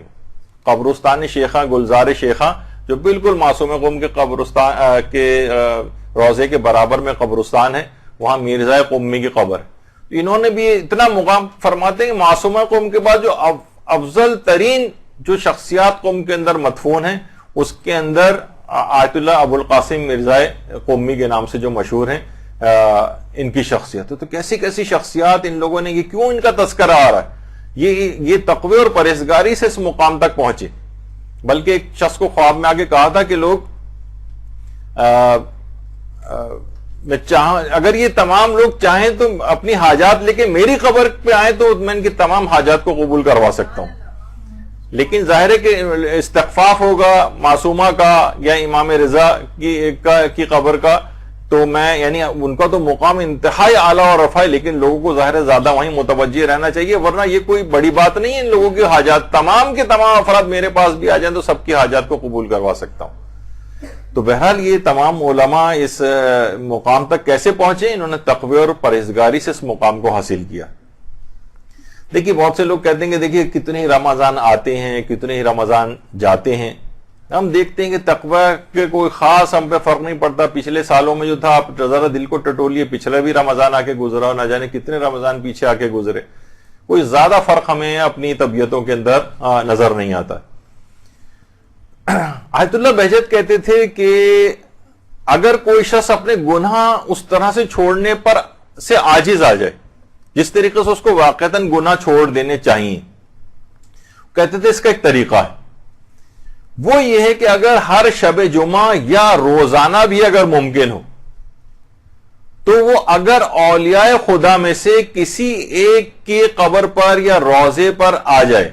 اچھا روضے پر اگر آنا ممکن نہیں ہے تو وہ اپنے وطن میں بیٹھ کر بھی اس عمل کو انجام دے سکتا ہے، لیکن فرماتے تھے کہ اگر روضے پر بیٹھ کر وہ آئے اور تلاوت قرآن کرے. جب بھی اس طرح کی بہت زیادہ وہاں پر تقاریب ائمہ کے حرموں میں خاص طور پر رمضان میں منعقد ہوتی، وہ فرماتے تھے اور اس عمل کو 40 ہفتوں تک جاری رکھے، 40 ہفتوں تک، اور آ کر وہاں تلاوت قرآن کرے، اور تلاوت قرآن کرنے کے بعد ان صاحب قبر کو جو ہے وہ ہدیہ کرے. اچھا دور سے رہنے والے جو افراد ہیں وہ فرماتے تھے کہ اس سے زیادہ مؤثر گناہوں چھوڑنے کا کوئی عمل نہیں کہ مکے، مدینے اور مقامات مقدسہ میں مدفون جتنی بھی اولیاء خدا کی قبور ہیں اور وہ جو مقدس ہستی ہیں وہاں پر دفن ہیں، ان کے لیے اگر آپ قرآن کا ایک جز یا کچھ سورہ ہے قرآنی پڑھ کر ان کو ہدیہ کریں تو یہ عمل گناہوں کو چھوڑنے کے سلسلے میں بہت ہی معاون ہے. یعنی اگر وہاں بیٹھ کے کر سکے تو بہت ہی بہتر ہے، اگر کسی کو یہ والی سہولت حاصل ہو اور جو دور ہو اور اس کے لیے ممکن نہ ہو. اور کہتے ہیں فرماتے ہیں کہ 40 ہفتے تک یہ سلسلہ رہے، اور شب جمعہ اگر ہو یا پھر روزانہ کی بنیاد پر بھی ہو تو بہت ہی اچھا ہے. اور اس بات کی جو ہے وہ مکمل پابندی کرے کہ تلاوت قرآن کرے ان جگہوں کے اوپر بیٹھ کر، تو وہ دیکھے گا کہ انتہائی تیز رفتاری کے ساتھ اس سے گناہ چھوٹتے چلے جائیں گے، اور 40 ہفتوں تک اس عمل کو کرے. تو میں اس لحاظ سے یہ بات بتا رہا تھا کہ تقوی کچھ حاصل ہوتا ہے پھر ہم سے رخصت ہو جاتا ہے، تو اس کو مضبوط کرنے، اس میں اضافہ کرنے والے اعمال پتہ ہونے چاہیے، ری انفورس کریں اس تقوی کو کہ یہ مضبوطی کے ساتھ گڑ جائے اپنی جگہ پر، اور یہ ایسا نہ ہو کہ پھر آہستہ آہستہ ہم دیکھتے ہیں کہ وہ ڈرین ہو جاتا ہے سارا کچھ دن بعد ہی. حتیٰ کہ بہت سو کا تو تقوی عید کے روز ہی تک پورا ڈرین ہو جاتا ہے. ایسا ہے کہ جو آج ہی کسی کو تنخواہ ملی اور آج ہی گن پوائنٹ کے اوپر کسی کی تنخواہ جو لوٹ لی جائے، وہ اس کے ساتھ ہوتا ہے عام طور پہ عید کے دن جو ہم سے گناہ ہو جاتے ہیں. تو ایک تو طریقہ کار یہ ہے. دوسرا طریقہ کار ایک اور علماء فرماتے ہیں، ایک تو یہ ہے کہ دیکھیے آپ جس جگہ بھی آپ کا جہاں نماز پڑھتی ہے نا اس کی جگہ کو ایسا رکھیں جہاں آپ کا واقعتاً نماز میں دل لگے. بہت سے لوگ بہت اچھی ایسی جگہ بھی بناتے ہیں. ہمارے ساتھ یہ کہ عبادتوں میں دل کیوں نہیں لگتا، کہیں پہ بھی ایسی عام گزرگاہ، لوگ بھی سامنے سے گزر رہے ہیں، شور ہنگامہ مچ رہا ہے، ٹی وی سامنے سے کھلا ہوا ہے، اور یعنی وہاں دل لگنے والی کوئی عبادت کے اندر جگہ نہیں، بلکہ اس میں یہ ہوتا ہے کہ جلد سے جلد ہم ختم کریں کیونکہ ٹی وی کی آواز گونج رہی ہے، کوئی ڈرامہ بھی دیکھا جا رہا ہے، تو تاکہ جلدی نماز ختم کریں ہم. تو عبادتوں میں دل نہیں لگتا. لیکن ایسی جگہ کے اوپر، ایسی جگہ پہ مصلی کہ وہاں باقاعدہ کوئی نماز کی جگہ، کمرہ، کوئی خاص جگہ جہاں آپ کا دل لگے، اس کو جگہ کو ایسا ڈیکوریٹ کریں، بنائیں.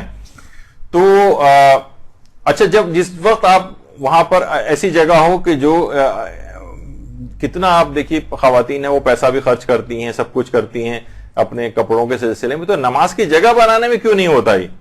ہمارے یہاں کچھ چیزوں میں انتہائی کنجوسی، جیسے کہا جاتا ہے نا کہ جناب بچوں کو بے تحاشا 20-25 ہزار مہینہ کے بچے مثلا برگر اور وہ کھا جاتے ہیں، لیکن جب ہم اسٹیشنری کی دکان پہ جاتے ہیں تو ہم کوشش یہ ہوتی ہے کہ بہت معمولی سے بس چیز ان کو دلا دی جائے.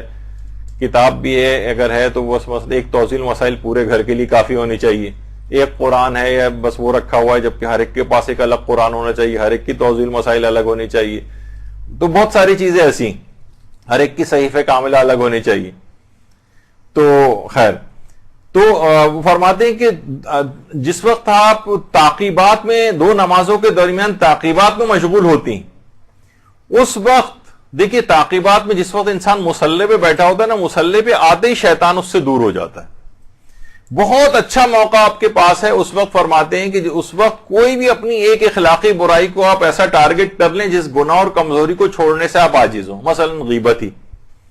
اور کسی ایک خاص شخص کی غیبت اکثر ہم دیکھتے ہیں کہ اس کی فلاں فلاں کی غیبت ہم سے زیادہ ہو جاتی، آپ اس شخص کو وہ کریں اور کہیں، اور زیادہ بڑا اس میں شارٹ ٹارگٹس رکھیں، یعنی ڈیوریشن شارٹ رکھیں اس بات کی، مثلا یہ کہ میں ایک ہفتے تک فلاں شخص کی غیبت نہ تو کروں گی اور نہ سنوں گی، صرف ایک ہفتے تک. اور فرماتے ہیں کہ اس وقت جس وقت یہ آپ عہد کر لیں، نظر کر لیں، قسم کھا لیں کہ میں اس کی مخالفت نہیں کروں گی ایک ہفتے تک، اور پھر ایک ہفتہ گزر جائے تو اس میں مزید ایکسٹینشن کر لیں، پھر اس کا دورانیہ آپ بڑھا بھی سکتی ہیں. اس طرح کر کے ایک ایک گناہ کو آپ ٹارگٹ کریں. مصلی پر بیٹھے ہوئے اس وقت شیطان آپ کے اوپر حملہ آور نہیں ہوگا، ورنہ اس کے علاوہ جو مواقع ہوتے ہیں نا اس میں شیطان آپ کے دل میں وسوسے ڈالے گا، بلکہ خیال ہی نہیں آنے دے گا کہ اس طرح کا کوئی آپ کریں، دماغی طور پہ کوئی عہد یا قسم کھائیں آپ.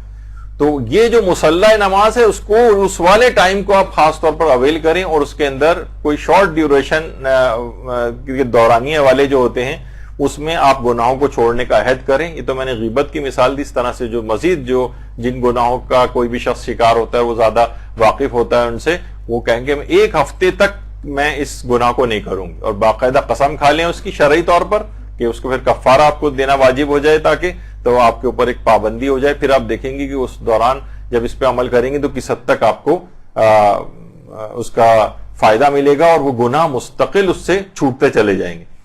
تو اطاعت الہی کی طرف مصلی کے اوپر بیٹھ کے دل انسان کا زیادہ راغب ہوتا ہے، تو یہ ضرور کریں.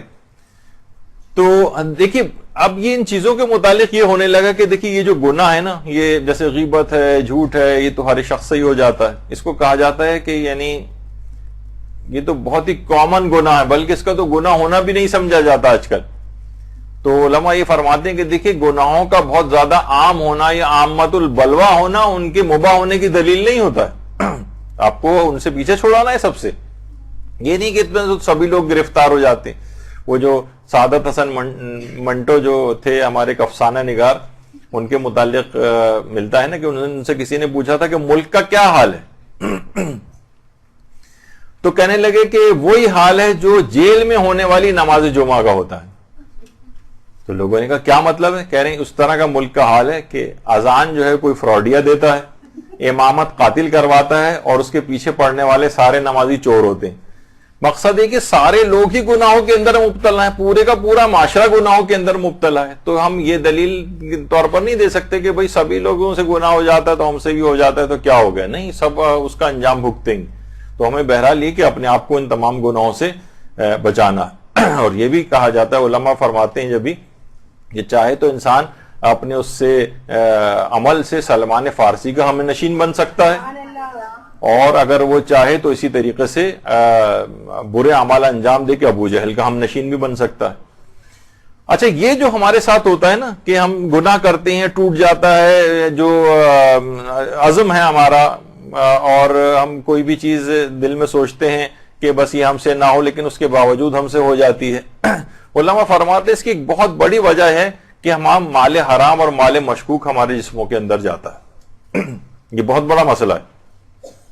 یہ کیا ہے؟ یہ وسوسہ ایجاد کرتا ہے، اور یہ انسان کے عزم کو کمزور بنانے والی چیز ہے. تو انسان وہ دیکھے کہیں خمس والا کوئی مال اس طرح کا اس کے جسم میں تو نہیں جا رہا، اس پہ خمس واجب الادا ہے، کوئی اور حرام کام، حرام اسکیموں میں پیسہ، کوئی در کا پروفٹ، اور کاروباروں کے اندر بہت ساری بے اعتدالیاں، اس طرح کی چیزیں جاتی ہیں، تو پھر ان کے وہ اثرات ان چیزوں کے نہیں ہوتے.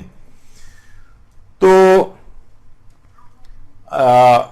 علماء ایک اور چیز بھی فرماتے ہیں، پختہ ارادہ جس وقت آپ کریں گناہوں سے بچنے کے لحاظ سے، اور آپ چاہیں کہ یہ ٹوٹے نہیں، تو اس کے اوپر پلاسٹر کرنے کے لیے، اس عزم کے اوپر آپ یہ سوچیں کہ بس اب یہ مضبوط ہو جائے اور یہ میرا تقویٰ اب ٹوٹے نہیں، یہ جو میں نے ارادہ کیا ہے یہ شکستہ نہ ہونے پائے.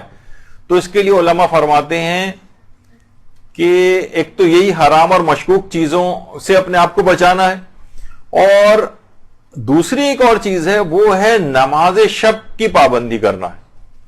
آپ کہیں گے کہ بھئی نماز شب کی پابندی، خود نماز شب کے سلسلے میں یہ ہے کہ یہ اس حد تک آپ یہ نہ سوچیں کہ بھئی نماز شب بھی ہو رہی ہے تو گناہ بھی تو مجھ سے ہو رہے ہیں. کوئی بات نہیں، گناہ ہوتے رہیں، نماز شب نہ چھوڑیں.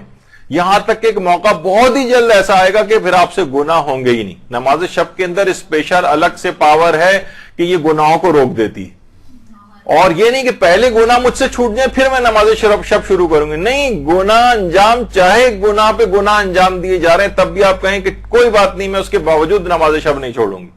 وہ نماز شب خود اتنی پاورفل ہے کہ گناہ چھوڑوا دے گی. تو نماز شب کے اندر یہ خصوصیت ہے باقاعدہ. اور اس کے لیے اس کی جو کاہلی ہے اس کو دور کرنے کا ایک طریقہ علماء یہ فرماتے ہیں کہ انسان قسم کھا لے کہ اگر مجھ سے نماز شب چھوٹی تو اگلے روز میں اس کی قضا انجام دوں گی, اور قسم شرعی کھا کر اپنے اوپر واجب کر لیں. جب دن کے اوقات کے اندر بھی آپ کو جو ہے وہ نماز شب جو ہے وہ پڑھنی پڑے گی تو ایک وقت ایسا لازمی آئے گا کہ آپ یہ سوچیں گی کہ نہیں پھر تو میں کیا فائدہ, جب مجھے دن میں بھی پڑھنی پڑی تو اصل ٹائم جو رات کا وقت ہے میں اسی وقت ہی کیوں نہ نماز شب پڑھ لیا کروں. تو یہ خود بخود آپ رات کے وقت صحیح طور پر بھی نماز شب پڑھنے کی پابند ہو جائیں گی. پورائے صداقت کے نام سے کتاب ہے علماء اور عرفا کے حالات پر. اس میں آیت اللہ علی آقا قاضی کے متعلق یہ بات ملتی ہے کہ آیت اللہ علی آقا قاضی کہ اس زمانے میں جب آیت اللہ علی آقا قاضی نجف میں ہوتے تھے تو ایک شخص تھا وہاں پر جو کہ ایک ڈاکو تھا قاسم نام کا, بہت چور اور ڈاکو, یعنی اتنا خطرناک آدمی تھا کہ لوگ اس کی شکل دیکھتے ہی ادھر سے ادھر ادھر ہو جاتے تھے. اچھا, اب لیکن یہ آیت اللہ علی آقا قاضی سے بڑی عقیدت رکھتا تھا. دیکھیے بہت سے ہوتے ہیں نا, آپ دیکھتے ہیں کہ عالموں کے پاس بھی بہت سے اس طرح کے افراد آتے ہیں جو بدنام ٹائپ کے ذرا ہوتے ہیں, تو بہت عقیدت رکھتا تھا. تو یہ روزانہ غروب آفتاب کے وقت نجف میں رہتا تھا, تو کہیں اندھیرے میں کہیں چھپ جاتا تھا. جب آیت اللہ علی آقا قاضی رستے میں مسجد جاتے ہوئے یا روزے کی طرف جاتے ہوئے وہاں سے گزرتے تو اچانک سے ان کے سامنے آ جاتا تھا اور سلام کرتا تھا, مصافحہ کرتا تھا. روز ایسا ہی ہو رہا تھا. تو شاگردوں نے آیت اللہ علی آقا قاضی سے کہا کہ آقا یہ بات اچھی نہیں لگتی ہے, ایک چور ہے, ڈاکو ہے, اس کی تو بہت منفی شہرت ہے, مناسب نہیں کہ روزانہ اس طریقے سے آپ سے آ کر ملے, آپ بھی اس کو نہیں روکتے ہیں, لوگ تو سوچیں گے پتہ نہیں کیا کنیکشن ہے آپ کا, رابطہ اس کے ساتھ ہے, تو یہ اچھی بات تو نہیں سمجھی جائے گی, آپ کی شخصیت کے اور شان سے بہت بعید ہے کہ آپ اس سے میل ملاقات کریں. لیکن آیت اللہ علی آقا قاضی اپنے شاگردوں کی بات پر کوئی توجہ نہیں دیتے تھے. تو اسی طرح کئی ماہ گزر گئے, یہ آتا تھا اور ایک دم سے کہیں سے بھی نکل کے آتا تھا, مصافحہ کرتا تھا, سلام کرتا تھا اور چلا جاتا تھا. اچھا, آیت اللہ علی آقا قاضی نے اس دوران کچھ نہیں کہا. جب کئی مہینے گزر گئے, دیکھیے امر و نہیں جب بھی انسان کرتا ہے تو اس کے اندر مصلحت سے بھی اس کو واقف ہونا چاہیے. ہماری فطرتوں میں جلد بازی بہت ہے, یعنی ادھر بس ہمیں کوئی چیز پتہ چلی پورا زمانہ اس کے اوپر عامل ہو جانا چاہیے. ہم آج ایک دن پہلے تبدیل ہوئے ہیں اور ہم نے نماز شب شروع کی اور سب لوگوں کے اوپر طنز کرنا شروع کر دیتے ہیں فوراً, یعنی ابھی ان کا ٹائم نہیں آیا ہے ٹھیک ہونے کا. تو تھوڑا وقت انسان امر و نہیں کے لیے بھی کچھ وقت درکار ہوتا ہے. تو کافی مہینوں کے بعد ایک دن انہوں نے پکڑ لیا آیت اللہ علی آقا قاضی نے قاسم کو اور کہا کہ دیکھو اگر میں ایک کام کہوں تو تم انجام دو گے, اور دیکھو کام اتنا آسان ہے, کوئی مشکل کام نہیں, نہ مال خرچ ہوگا نہ کوئی خاص وقت خرچ ہوگا. کہا کہ فرمائیے آپ. کہا کہ نہیں, پہلے تم وعدہ کرو کہ اس کو انجام ضرور دو گے. علی آقا قاضی نے کہا. تو اس نے کہا کہ ٹھیک ہے, کافی حیل و حجت کے بعد بہرحال وعدہ کر لیا اس نے. تو کہا کہ آدھی رات کو جب تم اٹھو گے صرف 10 منٹ کا ایک کام کرنا ہے. اس نے کہا کیا کام کرنا ہے؟ کہا نماز شب پڑھنا ہے, نماز شب. اچھا, اب اس کے تو آنکھوں کے آگے اندھیرا چھا گیا. نماز شب, کہا کہ آقا میں تو نماز پنجگانہ تک نہیں پڑھتا, میں اٹھ کے نماز شب پڑھوں گا, اور ہم تو پوری رات عیش و عشرت کے اندر گزارتے ہیں, اب دوستوں کے ساتھ ہلا گلا کرتے ہیں, صبح کے وقت کے قریب تم پڑھ کر سو جاتے ہیں, نماز کیسے پڑھوں گا میں؟ کہا کہ نہیں, تم وعدہ کر لو, تم کیسے اٹھو گے اس کی فکر نہ کرو, میں تمہیں خود اٹھاؤں گا, تم فقط نیت اور ارادہ کر لو, میں تمہیں خود بیدار کروں گا. اچھا, اب اس نے وعدہ کر لیا. اس کے بعد آیت اللہ علی آقا قاضی کے ایک شاگرد سے باقاعدہ نماز شب کا طریقہ سیکھا اور اس کے بعد اپنے گھر گیا اچھا اب جب گھر گیا تو رات کو سونے لگا تو اس کو یاد آیا کہ مجھے تو علی آغا قاضی سے میں نے وعدہ کیا ہے، لیکن میں تو اب سونے جا رہا ہوں، پتہ نہیں میری آنکھ کھلے نہیں کھلے، اس زمانے میں تو ایسے کوئی الارم سسٹم وغیرہ بھی نہیں ہوتا تھا۔ بہرحال اس نے ارادہ کر لیا کہ میں اٹھ جاؤں گا۔ اچانک نماز شب کا جو وقت تھا اس پہ خود بخود اس کی آنکھ کھل گئی، ایسا لگا جیسے کسی نے باقاعدہ آواز دے کے اس کو جگایا ہو۔ اچھا اس کے بعد بہرحال اس نے وعدہ تو کر لیا تھا کہ اگلے دن پوچھیں گے آ کر۔ اب اس کی جس وقت بالکل اندھیری رات تھی، 14ویں کا چاند جو ہے وہ چمک رہا تھا، اور جب یہ اپنے حوض میں وضو کے لیے آیا تو اس حوض کے اندر، اس پانی کے اندر اس کو اپنا عکس نظر آیا۔ اور بعض اوقات ایک ایسے کچھ لمحات انسان کی زندگی میں توبہ والے آ جاتے ہیں، تو اس میں جب اپنا عکس نظر آیا تو اپنے تمام گناہ بھی اس کی آنکھوں کے سامنے آ گئے، جسم لرزنے لگا، چلانے لگا، پروردگار آج اتنے عرصے کے بعد یہ غلام جو ہے تیری بارگاہ میں آ رہا ہے اور مجھے اپنے حضور حاضری کی اجازت دے دے۔ اس کے بعد اس نے نماز شب پڑھی اور گناہوں سے، اس نماز شب کی برکت سے اس قدر عظیم مقام حاصل ہوا اور ایسا تائب ہوا کہ وہ اس زمانے میں ولی خدا کے طور پر جانا جانے لگا، پہچانا جانے لگا، حتیٰ کہ جو بیمار افراد ہوتے تھے وہ اس کا جھوٹا پانی لے کر جاتے تھے اور اس سے شفا یابی حاصل کرتے تھے۔ درود بھیجیے محمد آل محمد۔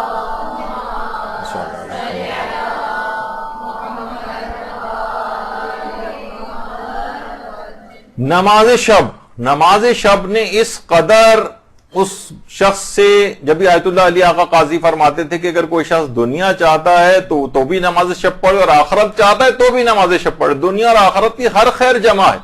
اور یہ اتنی پاورفل نماز ہے کہ گناہوں کے ساتھ کوئی چور، ڈاکو، ڈکیت، قاتل کوئی ہو، اس سے بھی گناہ چھڑوا دیتی، چاہے جائے گا کہ جو ان گناہوں کا شکار نہ ہو۔ تو یہ رمضان خاص طور پر، اس میں اپنے آپ کو خاص طور پر ان تمام چیزوں کا اپنے لحاظ سے آپ عادی بنا لیں۔ اور آپ دیکھیں، چاہے لوگ کہتے ہیں نا کہ بھئی ابھی تو ہم خود ہی گناہوں کے اندر گرفتار ہیں، ابھی ہم سے کیسے یہ سب چیزیں چھوٹیں گی، اور نماز شب کیا کرنی، نماز شب کے اندر اتنی زیادہ پاور ہے کہ خود گناہ چھوڑوا دے گی۔ بس اس کی آپ 10 منٹ کی روزانہ اس کو پابندی کر کے دیکھیں، پھر آپ نتیجہ اللہ کے اوپر چھوڑیں اور دیکھیں گے نماز شب کتنی پاورفل چیز ہے۔ اور اس لحاظ سے بھی اگر آپ دیکھیں تو اس میں کوئی مسئلہ بھی نہیں ہے، رات کو اٹھنے والا بھی کوئی مسئلہ نہیں ہے۔ آیت اللہ سیستانی کے فتوے میں تو نماز عشاء کے پڑھنے کے فوراً بعد بھی آپ نماز جو ہے شب پڑھ سکتی ہیں۔ اچھا نماز شب کو اگر رات ہی کو اٹھ کر پڑھنے چاہے، جو اس کا اول وقت ہے فجر سے ذرا پہلے اٹھ کر پڑھنے کا، اگر کوئی جو افضل وقت میں بھی پڑھنا چاہے تو اس کا بھی ایک نسخہ آیت اللہ بہجت نے بتایا۔ آیت اللہ بہجت فرماتے تھے کہ اگر دن کی نمازوں کو آپ اول اوقات میں انجام دیں تو نماز فجر کے لیے اور نماز شب کے لیے بیدار ہونا مجھ پر چھوڑ دیں۔ بس آپ کو رات میں اٹھنا مشکل ہو رہا ہے نا، تو دن کی نمازوں کو اول وقت میں اوقات میں انجام دے دو، خود بخود، یعنی مجھ پر چھوڑ دو۔ ایک لحاظ سے مجھ پر چھوڑ دو سے مرادی کہ پروردگار عالم خود بخود ایسے وسائل آپ کو مہیا کرے گا کہ آپ خود بخود نافلہ شب کے وقت اٹھ جائیں گی یا نماز فجر کے وقت۔ یعنی یہ چیز کوئی کہے کہ نماز فجر پہ مجھ سے نہیں اٹھا جاتا، نماز شب کے لیے نہیں اٹھا جاتا، 10 منٹ پہلے کہیں، اس سے پہلے نماز شب کا فضیلت کا ٹائم ہوتا ہے تو اس سے پہلے، تو دن کے اوقات میں آپ اول اوقات میں دن کی نمازوں کو انجام دیں۔ ظہر، عصر ہے یا مغرب عشاء کو بھی انسان جو ہے وہ پڑھ سکتا ہے اول اوقات میں، تو خود بخود لازمہ بنے گا کہ آپ فجر کے لیے اٹھیں گی اور نماز شب کے لیے اٹھیں گی۔ تو کتنے ہی لوگ ایسے ہیں کہ دیکھیے کہیں پہ بھی، ایران میں تو اکثر نظر آتا ہے کہ جو پابند ہوتے ہیں وہ اپنی گاڑی واڑی روکتے ہیں، مصلی ان کے ساتھ گاڑی کے اندر رکھا ہوتا ہے، بچھاتے ہیں اور نماز۔ ہمارے ہاں تو اس قسم کا ماحول ہم لوگوں کے لیے اور مسائل ہیں، لیکن بہرحال جو اس کے پابند ہیں وہ اس طرح سے تو کرتے ہیں۔ حتیٰ کہ یعنی جو ایئر ہوسٹس وغیرہ ہوتی ہیں اور وہ بھی اول اوقات میں وہاں پر اس طرح سے انجام دیتی نظر آتی ہیں۔ کتنی تصاویر ہیں اس طرح سے اگر آپ دیکھیں انٹرنیٹ پہ۔ باقاعدہ آیت اللہ بہجت نے جب یہ بات کہی تو ان کے ایک طالب علم نے اس بات کو پریکٹس کیا۔ دن کی اوقات وہ رات کو نہیں اٹھ پاتا تھا، حتیٰ کہ فجر بھی قضا ہو جاتی تھی اس سے، تو اس نے آقا بہجت کی اس بات پہ عمل کیا کہ دن کی نمازوں کو اس نے اول اوقات میں پڑھنا شروع کیا، تو وہ خود کہتا ہے کہ میں مدرسے میں اپنے کمرے میں سویا ہوا تھا کہ اس کے بعد اچانک سے مجھے لگا کہ کسی نے مجھے آواز دی کہ نماز شب کے لیے اٹھ جاؤ، اور جب میں اٹھ کے میں نے ہر جگہ تلاش کیا، کوئی بھی آدمی کہیں نظر نہیں آیا کہ جس سے پتہ چلتا ہے کسی نے مجھے اٹھایا. تو یہی وجہ ہے کہ آیت اللہ محمد حسین طباطبائی بھی یہ بات فرماتے تھے کہ نماز شب کو اٹھانے کے لیے باقاعدہ اللہ کی طرف سے ایک فرشتہ مقرر ہے جو آپ کو اٹھا دیتا ہے. تو بس یہ آپ کو اس طرح سے اس کی طرف رغبت کرنی ہے اور ارادہ کرنا ہے، پھر دیکھیے کہ آپ کس طرح سے اٹھتے ہیں. اچھا، جو بے رغبتی بھی باقاعدہ ہوتی ہے نا بعض اوقات، اس کو بھی دور کرنے کا ایک طریقہ علماء یہ بیان فرماتے ہیں کہ جو توفیقات کے اوقات میں تساہل سے کام نہ لیں. یعنی جب واقعی آپ کا دل عبادت کرنے کے لیے چاہ رہا ہو تو آپ اس موقع کو نہیں چھوڑیں. یعنی دیکھیے بہت سے اوقات ایسے ہوتے ہیں واقعی آپ کا دل عبادت کو چاہ رہا ہوتا ہے، لیکن اس میں بھی آپ وہی 3 منٹ 4 منٹ بس پڑھ کے فوراً اٹھ جاتی ہیں، حالانکہ ابھی رغبت باقی تھی، ابھی عبادت کی طرف آپ کا دل رجحان تھا، ابھی اٹھنے کو دل نہیں جا رہا تھا، لیکن اب آپ نہ فوراً اٹھ جاتی. نہیں، اوقات جو توفیق ہیں اس میں تساہل سے کام نہ لیں. یعنی جب دل چاہ رہا ہو تو، جب نہیں دل چاہ رہا ہو تو یقیناً اٹھ کر آپ چلی جائیں، دل پہ بہت زیادہ زبردستی نہ کریں. لیکن جو اوقات توفیق ہیں اس میں تساہل اور سستی سے کام نہیں لینا چاہیے. تو اس لحاظ سے عبادات کے اندر کوئی کوتاہی وغیرہ نہ ہو. تو اس سے کیا ہوگا کہ بے رغبتی کے اوقات کم ہونے لگیں گے. یعنی علماء فرماتے ہیں کہ آپ کی بے رغبتی کم ہونے لگے گی.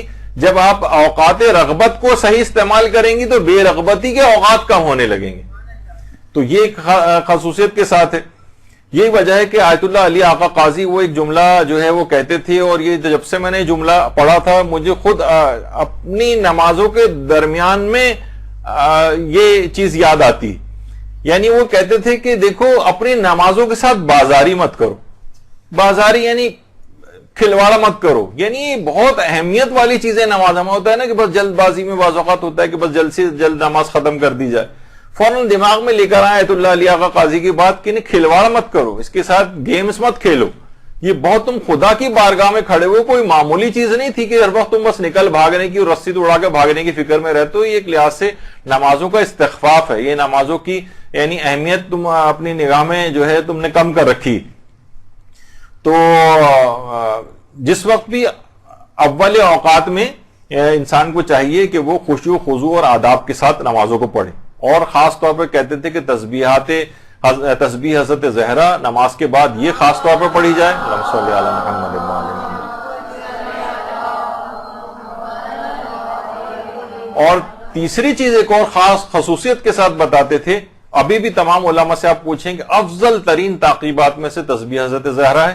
آیت اللہ سیستانی کا وہ فتویٰ اور جتنے علماء ہیں ان سب کا یہ ہے. اور اس کے بعد خاص طور پر آیت الکرسی، یعنی خود تعقیبات نماز کے اندر آیت الکرسی کا پڑھنا. یہ آقا علی آقا قاضی 3 چیزیں کہتے تھے کہ انتہائی خشوع و خضوع کے ساتھ نمازیں پڑھو، تسبیح حضرت زہرا کو فراموش نہ کرو، ہر نماز کے بعد آیت الکرسی لازمی پڑھو، پھر دیکھو کہ روحانی ترقی تمہیں کیسے نصیب ہوتی. اچھا، ابھی آپ نے سنا تھا کہ آقا جوادی عاملی فرماتے تھے کہ پیغمبر اسلام کا نام تک بھول جائے گا وہ. تو فرماتے ہیں کہ 2 افراد ایسے ہیں جو نام نہیں بھولیں گے، یعنی یہ فوراً ان کو یاد آ جائے گا. اچھا، ایک تو نام ایک اور عمل کے سلسلے میں وہ آگے بتاؤں گا. جو دوسرا شخص انہوں نے بتایا وہ ہے جو کہ نمازوں میں اذان اور اقامت جس وقت وہ پڑھتا ہے تو اس کے اندر اشہد ان محمد الرسول اللہ پڑھتا ہے. تو جو اپنی نمازوں کے اندر اذان اقامت اس سے نمازیں پڑھتا رہا ہے تو یہ کتنی دفعہ اس نے اس کی تکرار کی، یہ نہیں بھولے گا پیغمبر اسلام کا نام. اور اسی طریقے سے جو نمازوں کا پابند ہوگا وہ تشہد کے اندر بھی پڑھتا ہے اشہد ان محمدً عبدہ ورسولہ، اور السلام علیکہ ایھا النبی سلام کے اندر بھی پڑھتا ہے. تو اتنی دفعہ پیغمبر کے نام کا تکرار جو ہے اس کو ہوگی کہ یہ ان کے نام کو بھول نہیں پائے گا. اس کا مطلب یہ ہے کہ یہ خطرہ ان تمام افراد کے ساتھ لگا ہوا ہے جو اپنی نمازوں کو نہیں پڑھتے ہیں، جو نمازوں کے پابند نہیں ہیں. ان کو یہ نام ہو سکتا ہے کہ وہاں پر یاد ہی نہ آئے سوال منکر و نکیر کے وقت. یعنی ایک بہت اہم چیز یہ ہوگی کہ سوال منکر و نکیر جو جس وقت ہو رہا ہوگا تو اس وقت اس کو پیغمبر اسلام کا نام نامی یاد آ جائے. وہ اس کے لیے لازمی ہے کہ وہ اذان اقامت تشہد سلام اور نمازوں کو پڑھنے کا پابند ہوگا. تو انشاءاللہ یہ مسئلہ اس کے ساتھ نہیں پیش آئے گا. اچھا، تو یہ اس طرح سے چیزیں ہوتی ہیں. ابھی وہ کہتے ہیں کہ عام طور پر جو تلقین جب پڑھی جاتی تو آپ کو پتہ ہے کہ 3 بار تلقین پڑھنے کے جو ہے وہ اوقات بتائے گئے ہیں. تو جس میں اسم افہام اور سب لوگ اوپر کھڑے ہوئے سن رہے ہوتے ہیں، ایک آدمی نیچے قبر کے اندر جو ہے وہ بیٹھا ہوا جو ہے وہ پڑھ رہا ہوتا ہے. تو اتنی یاد دہانی کے باوجود بھی 3 دفعہ تلقین پڑھی جا رہی ہے، تب بھی پیغمبر کا نام بھول جائے گا. ایسے افراد گناہوں کے باعث جو خاص طور پہ بے نمازی وغیرہ ہوتے ہیں. تو لیکن جو بہرحال واجب اور مستحب نمازوں کے اندر اس طرح سے پیغمبر کا نام، یعنی جو ان کا پابند ہوگا تو خود بخود اس کو نام یاد آ جائے گا. تو نہ صرف یہ ہوگا بلکہ وہ فرماتے ہیں کہ ظاہر ہے کہ وہ عربی نہیں جانتا ہوگا، تب بھی اس کے لیے کوئی مسئلہ نہیں ہوگا نام کو اس کو وہاں پر یاد آنا. اور اس کے بعد فوری طور پر جس وقت وہ سوال منکر و نکیر کا صحیح طور پر جواب دے گا، فوراً جنت کی کھڑکی اس کے لیے کھول دی جائے گی اور قیامت تک وہ لطف اندوز ہوتا رہے گا جنت کی نعمتوں سے وہاں پر. اور قیامت سے بھی پہلے جس وقت ہمارے امام زمانہ علیہ الصلوۃ والسلام تشریف لائیں گے،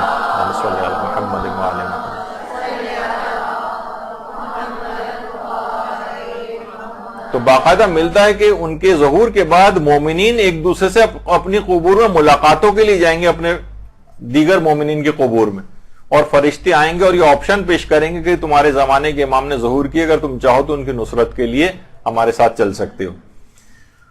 تو اب یہی افراد جو کہ گنڈے دار نمازی ہوں گے یا مثلا نمازی نہیں پڑھتے ہوں گے، یہ اس وحشتناک ماحول میں پیغمبر کا نام جو ہے وہ بھول جائیں گے. تو یہ ایک مسئلہ جو ہے وہاں جا کر پیش آ سکتا ہے. اچھا، اب کیونکہ اتنا وقت بھی نہیں ہے، مولانا بھی آنے والے ہوں گے تو مجھے جلد سے جلد اس کو ختم کرنا ہے. تو اب دیکھیے بہرحال یہ جو نماز شب ہے، اس میں امام حسین علیہ الصلوۃ والسلام نے بھی حضرت زینب سلام اللہ علیہ سے فرمایا تھا، اللہم صلی علی محمد وعلی محمد، کہ مجھے نماز شب میں نہ بھولنا. اور کوئی رات ایسی نہیں گزری تھی حتیٰ کہ 11 محرم والی رات کہ جس میں حضرت زینب سلام اللہ علیہ نے بیٹھ کے نماز پڑھنا، علماء فرماتے ہیں کہ خاندان اہل بیت میں بیٹھ کر نماز پڑھنا کوئی قیامت سے کم چیز نہیں ہوتی تھی. وہ ہمیشہ ہر مجبوری کی حالت میں بھی یعنی کھڑے ہو کر حتی الامکان نماز پڑھتے تھے. لیکن اس قدر مصائب ہو چکے تھے، اس قدر جسمانی مصیبتوں کا شکار ہو چکی تھی حضرت زینب کے بیٹھ کر نماز حتیٰ کہ نماز واجب تک بیٹھ کر پڑھی تھی. تو بہرحال اچھا، اب یہ جو نماز ہے، نماز کے حوالے سے دیکھیں تو یعنی باقاعدہ یہ بات بھی کہی جاتی ہے کہ انقلاب ایران کا سے پہلے کا جو دور شمار ہوتا تھا، اس زمانے میں اس حد تک لوگوں کا نماز فجر کو ترک کرنا بھی اس قدر معمول بن چکا تھا کہ جس وقت رشتوں کی خواستگاری ہوتی تھی تو اس وقت ایک کوئی بہت ہی اہم ترین پوائنٹ کے خصوصیت کے طور پر یہ بات کہی جاتی تھی کہ یہ لڑکا نماز فجر بھی پڑھتا ہے. کہتے تو اچھا، یعنی اتنی عنقا بات تھی کہ یعنی جو کہ ہر مومن پر ویسے ہی فریضہ ہے، وہ بہت بڑی کوالٹی کے طور پر پیش کی جاتی تھی اگر کوئی شخص اس زمانے میں انقلاب سے پہلے نماز فجر اگر پڑھتا تھا. تو یہ تمام چیزیں ایسی ہیں کہ بہرحال ان کی طرف لوگوں کی توجہ عام طور پر نہیں ہوتی ہے. اور دوسری چیز اور بھی علماء کہتے ہیں کہ دیکھیے جس سے ہم تقوی میں اضافہ کرنے والی جو چیزیں ہیں وہ ان میں سے ایک چیز یہ بھی ہے کہ انسان مال کو خرچ کرے.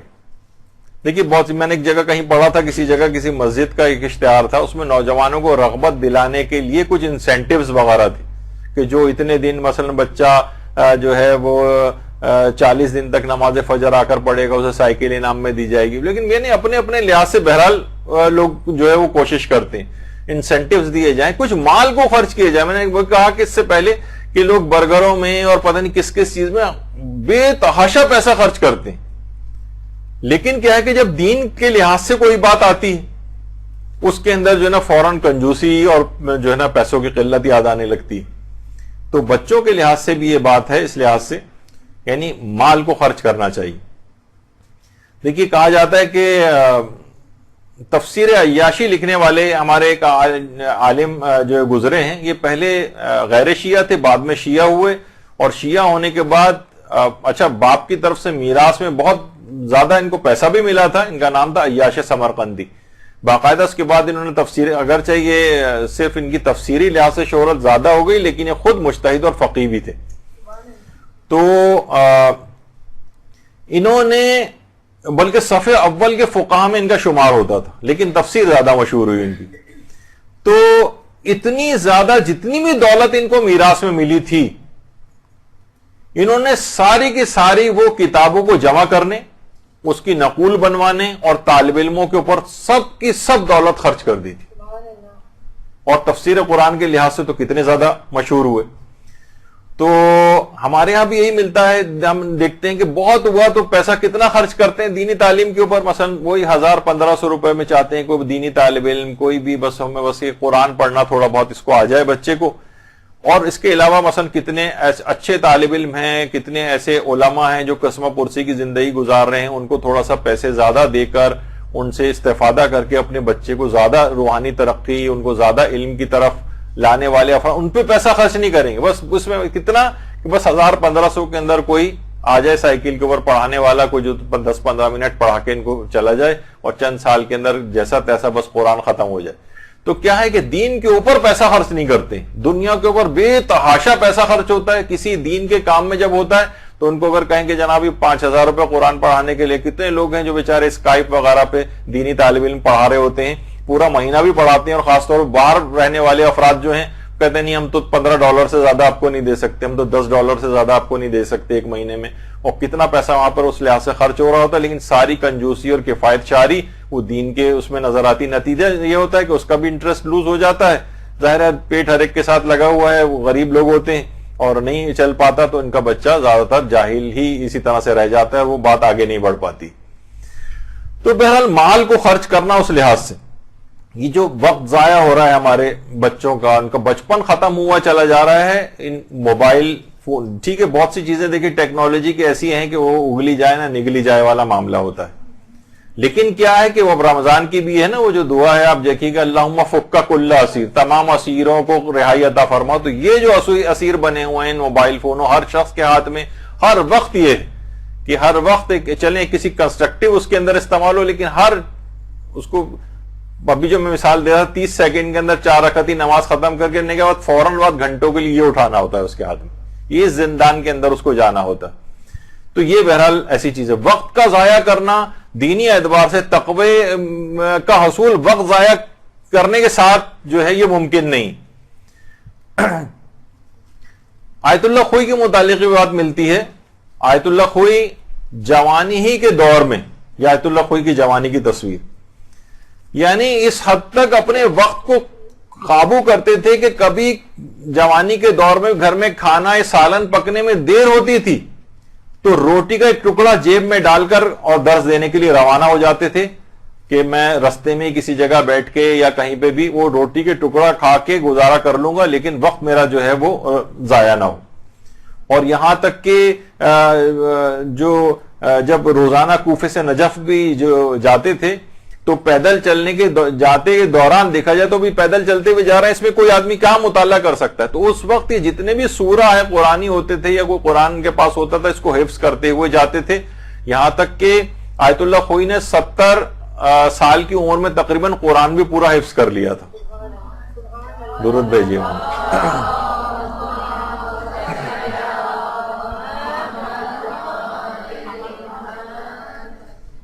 اور آیت اللہ خوئی کا تو بہرحال یہ بھی نظریہ تھا کہ یعنی جو قرآن جتنا جس نے یاد کیا ہوا ہے احتیاط واجب ہے کہ اسے بھولنے نہ دے. تو بہرحال آیت اللہ سیستانی کا تو بہرحال یہ نظریہ نہیں ہے. آیت اللہ سیستانی کے جو استاد تھے آیت اللہ خوئی کا نظریہ تھا. آیت اللہ سیستانی کہتے ہیں بہتر تو یہ کہ یاد رکھا جائے لیکن یہ سب تک دہرانا احتیاط واجب یا واجب کی کیٹیگری کے اندر نہیں آتا ہے. لیکن آغا خوئی کا بہرحال یہ نظریہ تھا.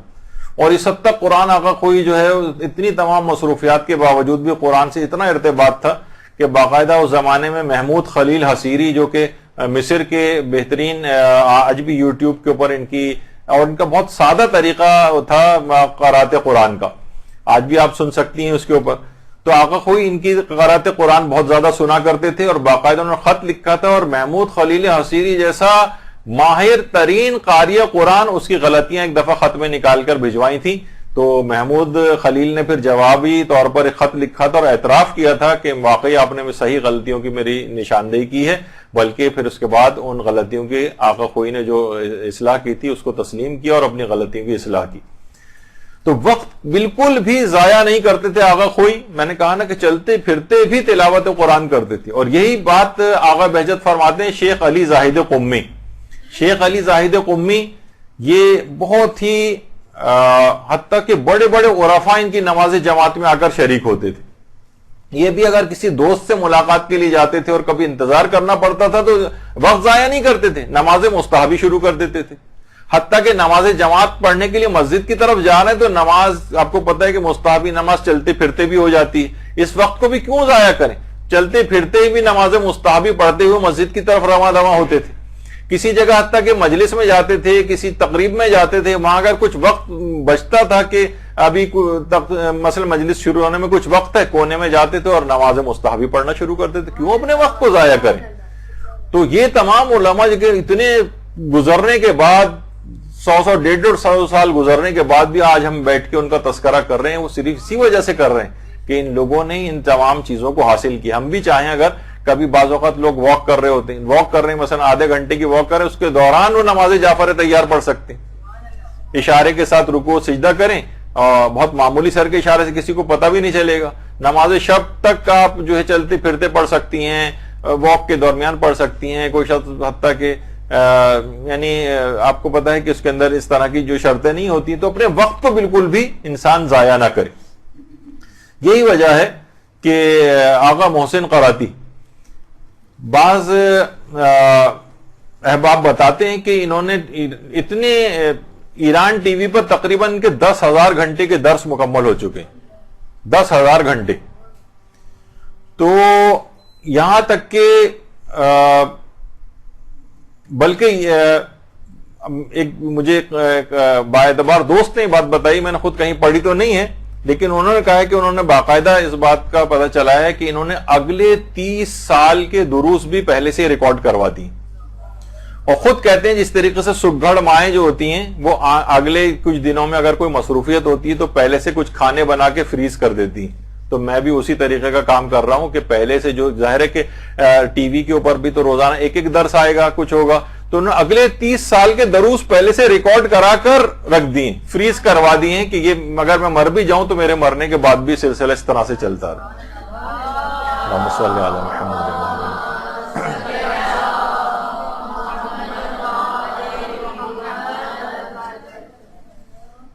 تو اس طرح کے بھی لوگ ہیں، یہ سب لوگوں کی مثالیں. ان لوگ وقت نہیں ضائع کرتے بلکہ یہ تو مستقبل میں جا رہے ہیں.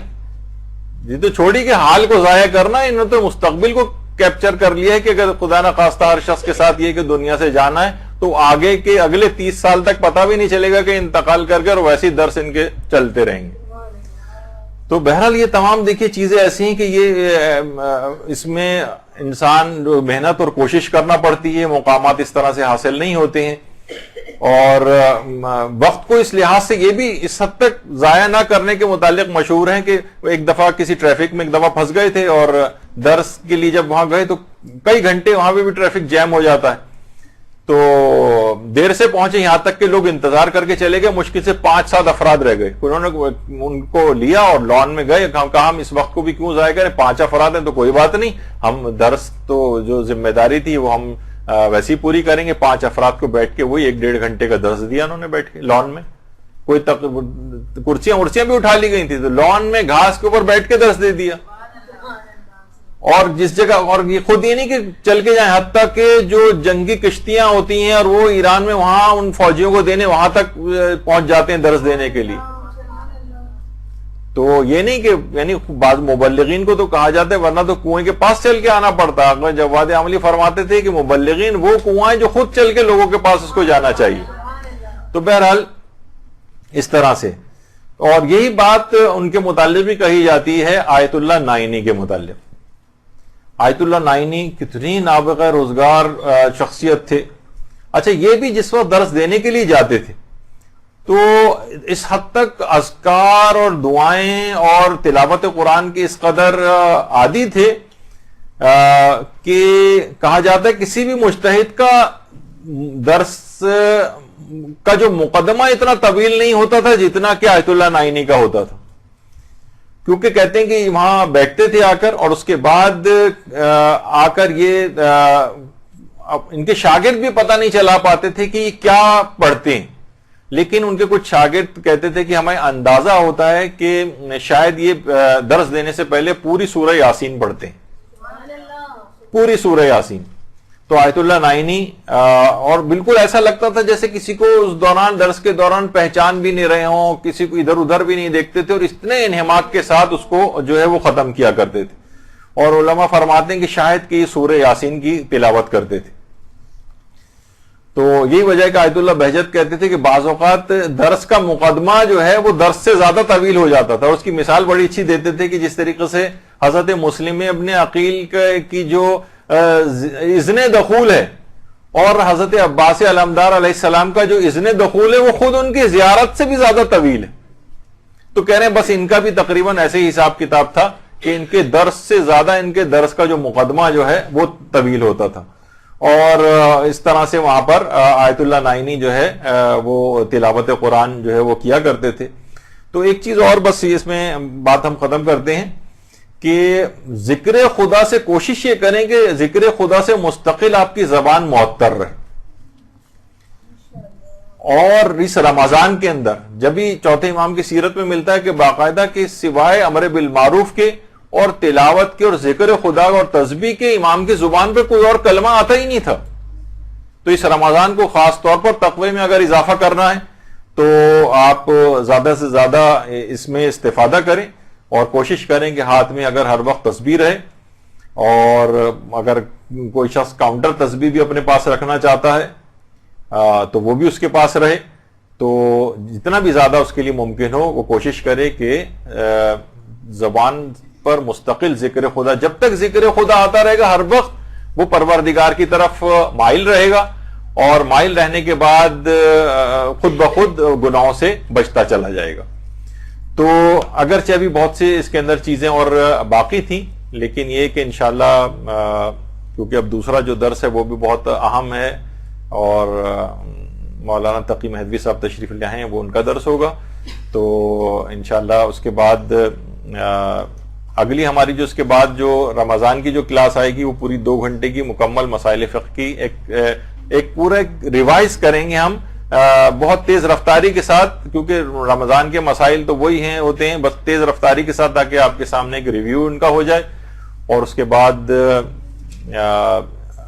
شب قدر کے سلسلے میں آئندہ اتواروں میں جو گفتگو انشاءاللہ آئے گی، تو یہاں پر گفتگو ہم اپنی روکتے ہیں انشاءاللہ، اور آپ جلد سے جلد فارغ ہو جائیں تاکہ مولانا محترم اپنا درس سٹارٹ کر سکیں. وصلی اللہ علی محمد وآلہ الطیبین الطاہرین. برحمتك يا أرحم الراحمين وصلى الله على محمد وآله الطاهرين.